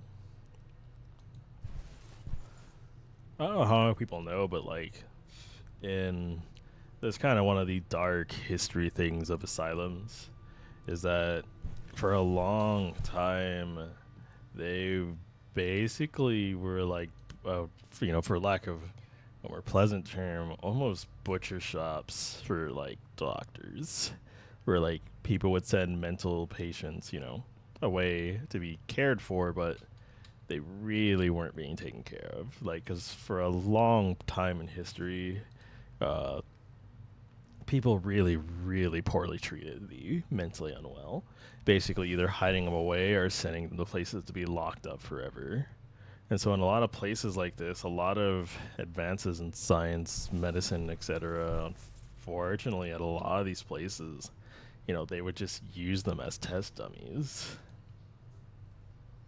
Because they're kind of almost like, you know, free roam, like patients or studied like dummies. You know, and especially at the time, you know, there's a lot of stuff, you know, that they just thought they could cure by, you know, just hawking out a chunk of your brain. A random collection of books, nothing that seemed important for my search. These seemed like the oldest books from the library. They smelled like papyrus. Yeah.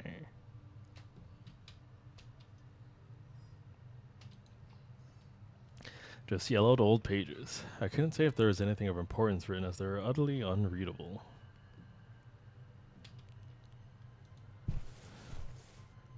Huh, kind of convenient that neurology and nursing is blocked off, huh? I trusted the chandelier was still firmly secured.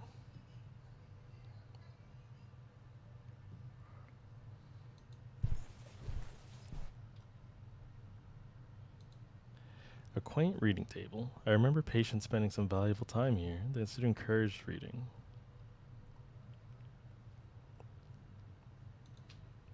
Despite the darkness, I could see a stack of books neatly arranged on the bookshelf. So I've unlocked the library.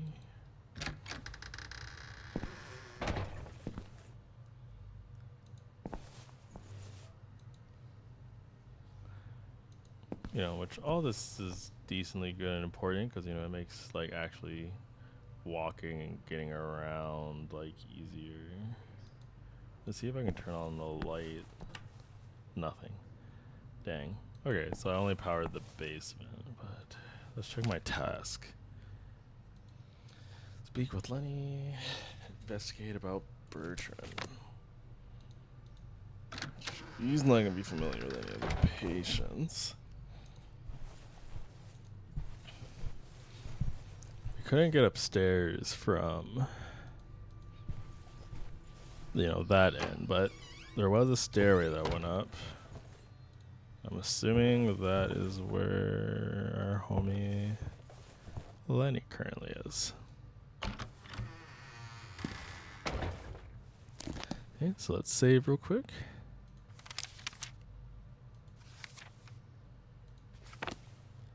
Then we'll just keep it moving.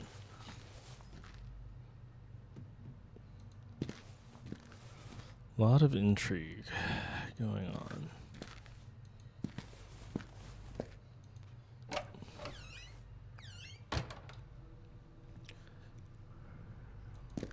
Ooh, almost missed this.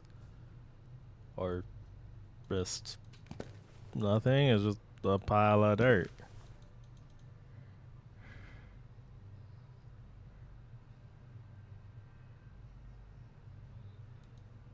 Okay. My guess is maybe I'll find a shovel and then I'll come back and be like, aha.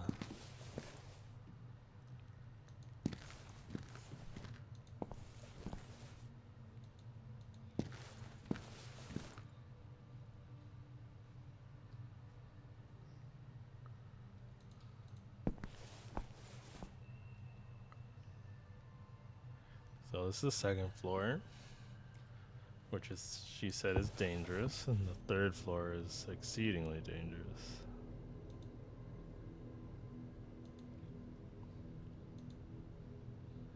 Morgue, museum, lab, office director.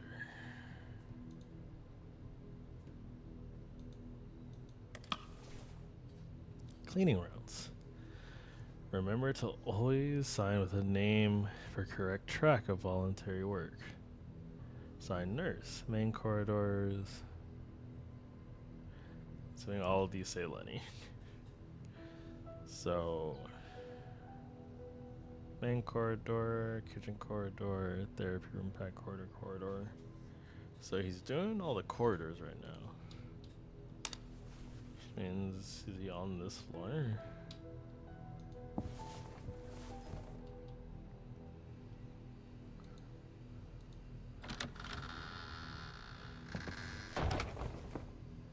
Patients were allowed to pay short visits to the haunting museum of the Institute, which rather than a sanctum of science and erudition, had now turned to a grotesque carnival of abominations.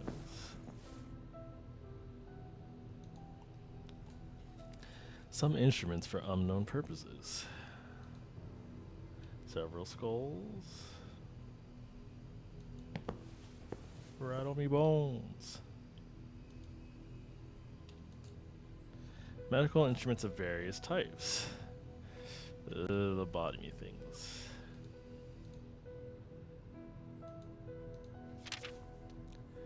Rebecca. Age 31, condition unstable. Female wing, first floor. She's an E. Rebecca Bierce did not suffer any specific ailments early in life, but fell victim to violent as an adult. She was found in a state of shock by the authorities who rescued her, and after a medical examination, she was found to be pregnant. The perpetrator was never apprehended. During the period following the assault, Bierce exhibited delusional behavior and panicked whenever men were in the same room as her. Thereafter, following strict attention and care, she gradually began to recover and return to her senses while coming to terms with her new condition. Bierce eventually managed to begin socializing with her peers and to feel more comfortable in the presence of men. Regrettably, she has recently suffered an inexplicable breakdown and is experiencing frequent neurotic. Why are these in all caps? Fits. She mistreats both her peers and the nursing team using foul, highly offensive language while screaming and kicking. In 2 incidents, Bierce was found repeatedly hitting her stomach and insisting that her unborn child was spawned from hell. My current headcanon is that she is our mother. And that we were born in this institute.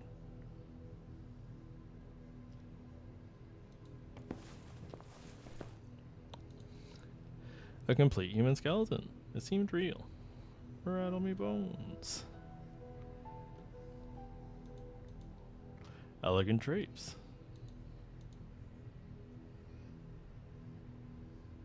I feel like I know who this man is. The picture depicted someone important with some sort of gory medical intervention happening behind him.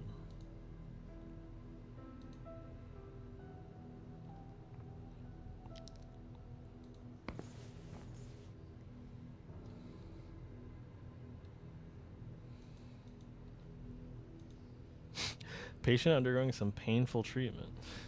Damn, his eye. He's like, ah!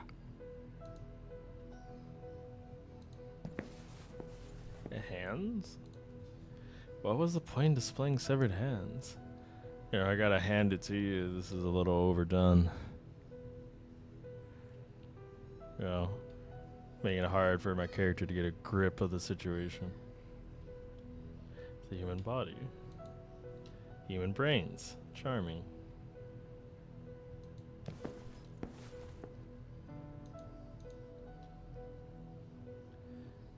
What is this?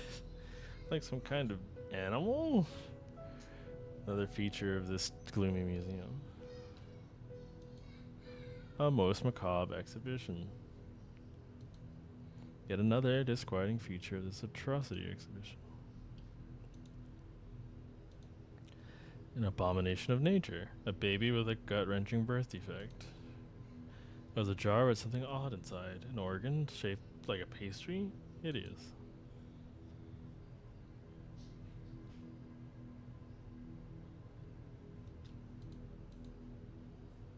Tweezers. Picked up the tweezers with care.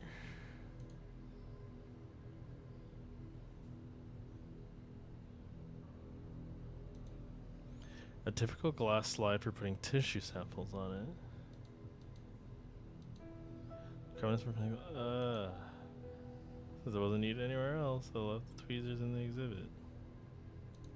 Wait, oh, I'm supposed to use the tweezers here.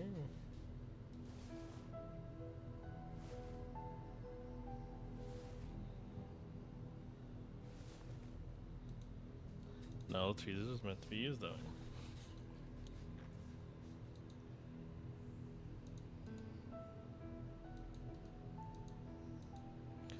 Last slide.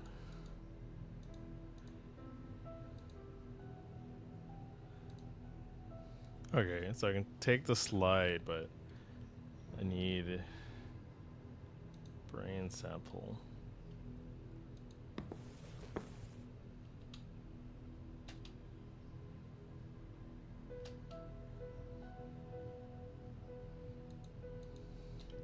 This was a gruesome sight.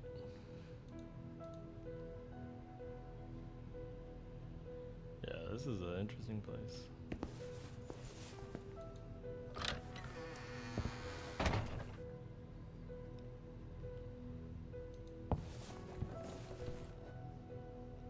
Dr. Hanwell.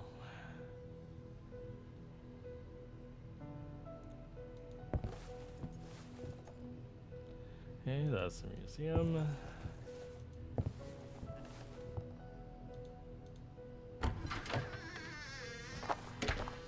Oh, this place is a mess. The solarium used to be a clean and peaceful spot to relax amidst the sunbeams. Quite the opposite of its present and sorry condition. I felt a brief sense of melancholy. Insect repellent?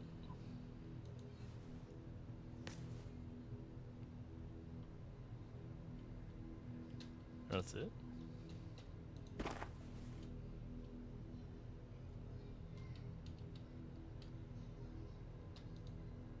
The solarium was in shambles with debris and assorted garbage scattered all around.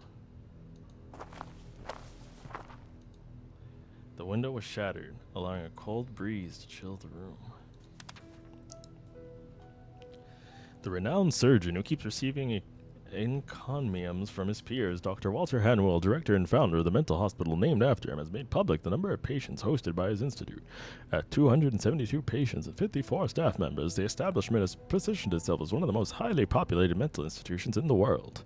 It has become the pride of our region. Dr. Hanwell recognized the importance of the Kirkbridge design and architecture system in serving to house large numbers of patients in a healthy and comfortable environment. However, reputable psychiatrists disagree on this and warn about the dangers of an overcrowded building, including managerial problems and ethnic dilemmas. According to the Kirkbride plan, a hospital for the insane should not exceed a maximum of 250 patients, contrary to Dr. Hanwell's claims. We acknowledge the mandate of the Kirkbride plan, and my talented staff is keeping our patients under tight control, said Dr. Hanwell. Our methods are efficient, and my experience in the field has allowed us to improve upon the Kirkbridge August design.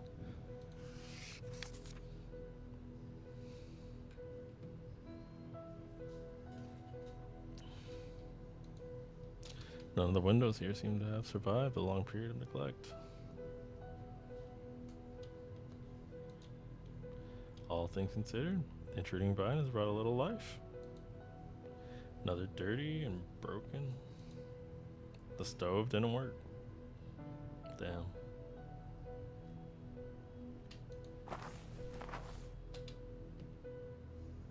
Okay, not anything out of that. A large hole in the roof didn't precisely convey a sense of security.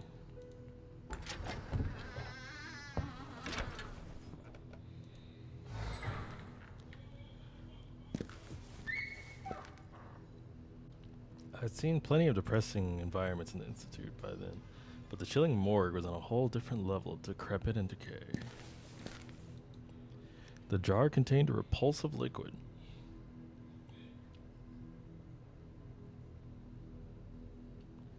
Light switch. Fortunately, the lamp wouldn't turn on.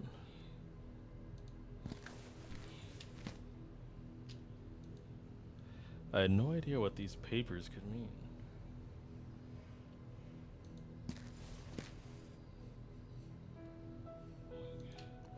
Shards of broken glass protruded from a broken cabinet, suggesting it was best to steer clear.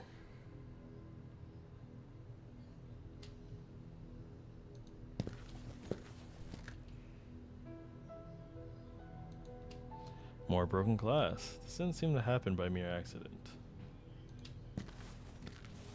Had the incident been vandalized while it was closed, or did this happen while it was still operating? Oh, it was actually just running water. Faucets didn't work here, rendering the morgue unusable. Why do I hear water?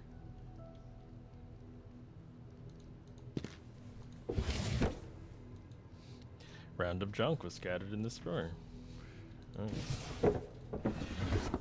Hacksaw. Strange contraption occupied a large part of the drawer. I want to know about its purpose.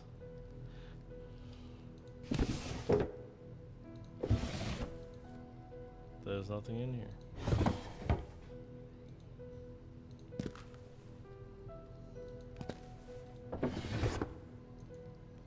Just a regular dirt rag with some bloodstain.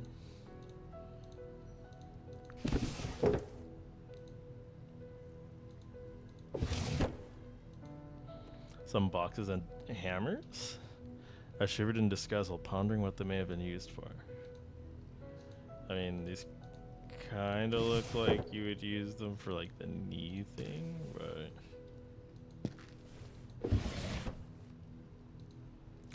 There were a few frightening tools inside this drawer.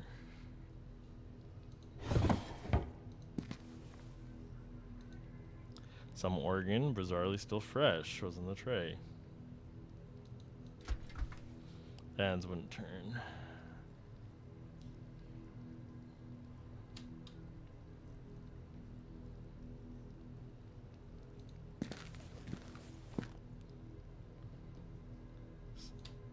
It was difficult to discern what was on the scale. A brain? Why would anyone leave this here?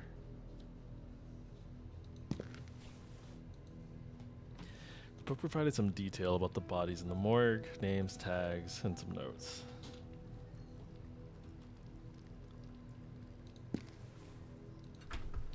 Handle wouldn't turn.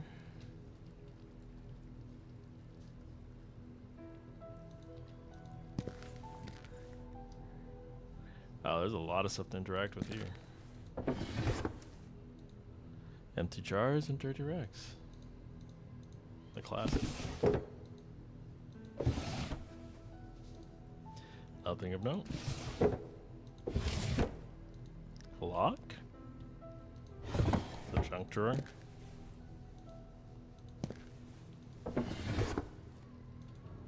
Nothing interesting in here? What is that?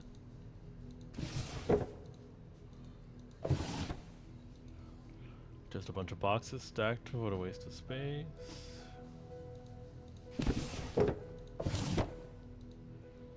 It looks like some kind of box with dividers. Alright.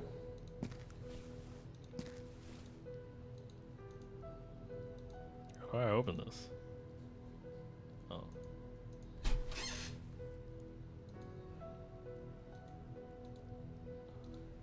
Some neatly aligned flask and more rather disorganized items in here. Okay, actually nothing.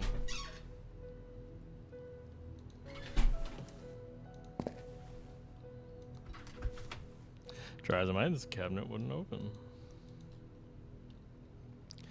I could make out some organic material. Formula, blah, blah, blah.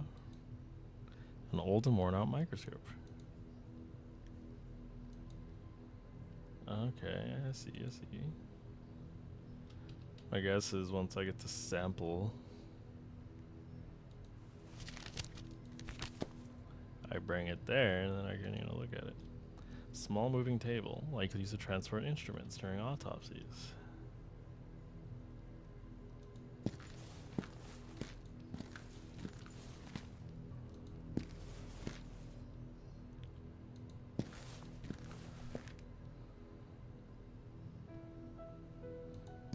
You know when you're in a morgue, there's definitely gonna be some kind of jump scare.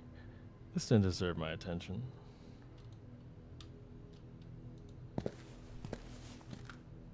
Oh, there's so many.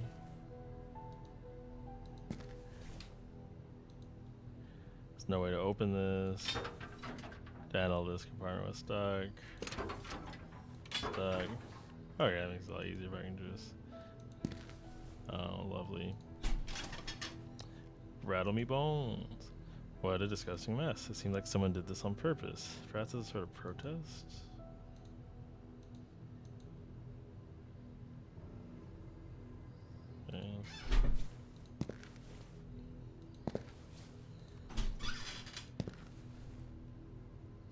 AS58? 8258? All the bodies in the work may be identified by a specific tag.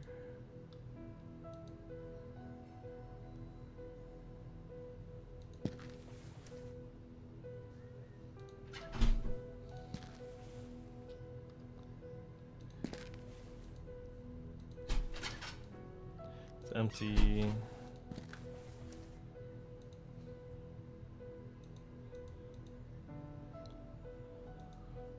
There's no way to open it. This one's covered in blood. It's empty.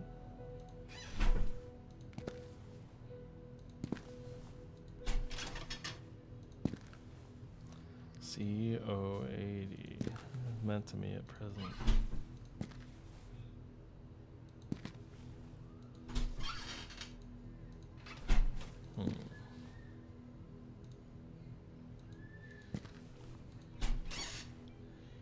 Interesting. Stock of blood, perhaps meant to be analyzed. And whatever the hell that is, that a rock?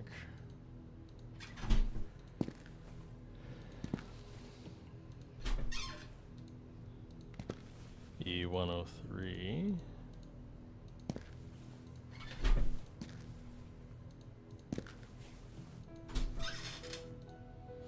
They look like brains kept for research.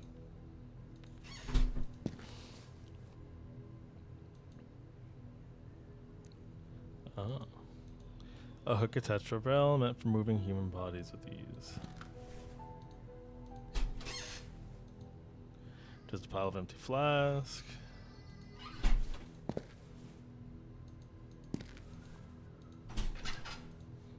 Empty jars.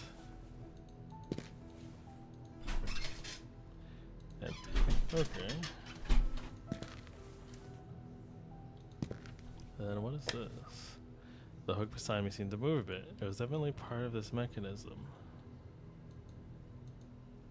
I didn't need to move anything at present, but I'm stuck. Okay, luckily it was on and best we go. Okay. I'm definitely gonna have to come back here.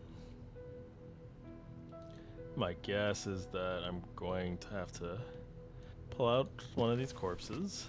Probably find out one of them is like LaRoque's or something. And it's gonna have me do like a lobotomy on his corpse.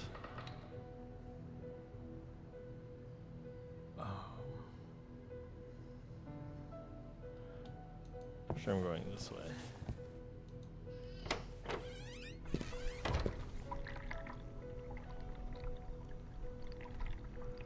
Why it sounds so slimy in here?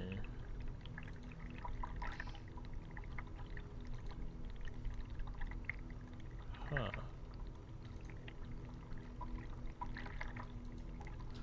I was thankful that I couldn't see anything in those toilets through all the dark surroundings.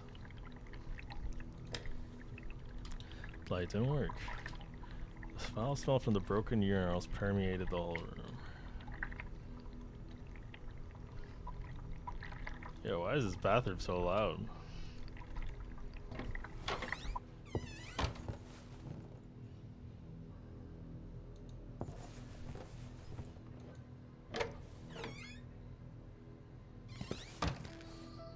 A laboratory greeted me with a hint of sinister ambience. The greenish lighting and fetid smell only contributed to convey an eerie sense of the organic. Also, wait, what? Oh, there is a dude here.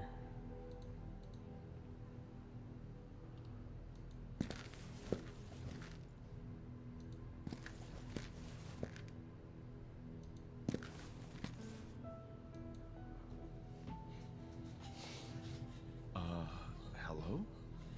Am I interrupting something? Who are you? I'm a former member of the Institute. I came here tonight to look into some docu. Well, this is highly irregular. Did Julia let you in? I'll need to have a word with her. As you can see, the building is not in a condition for you to go anywhere you please. Oh, but I'm only going to the allowed areas. This area is not allowed. Sorry, my mistake. But would you mind if I asked you some questions? I was in the middle of something important, but go ahead. I assume you are...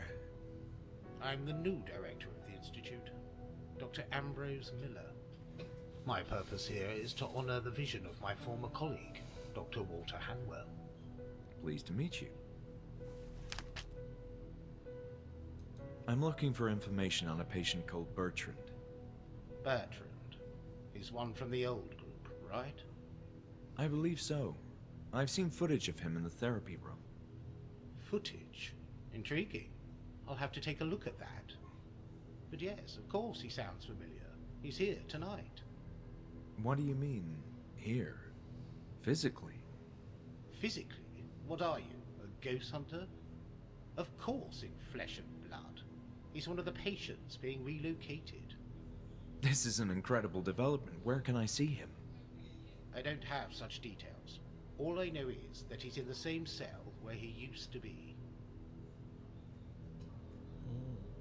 Interesting. Sorry, where was Bertrand's cell?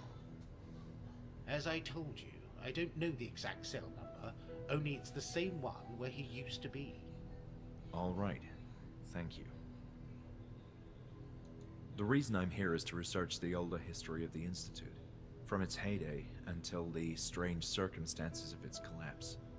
As you can imagine, that's not a topic we like to discuss here. We prefer to look forward, not back in the past. Well, as the new director, aren't you interested in what happened? That remark seems slightly insulting. I didn't mean to. Look, it was all a sorry episode that none of us are proud of. And those responsible have long since been apprehended. And that's the end of it.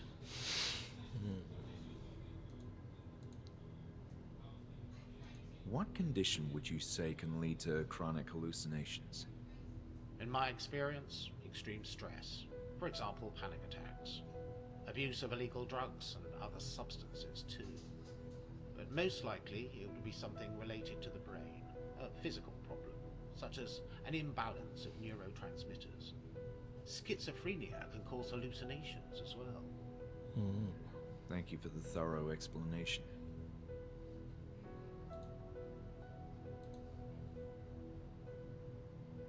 Okay. Thank you for your time, Dr. Miller. Well, we finally got to meet the doctor, and this is a huge development. Actually, figure out that Bertrand is actually here.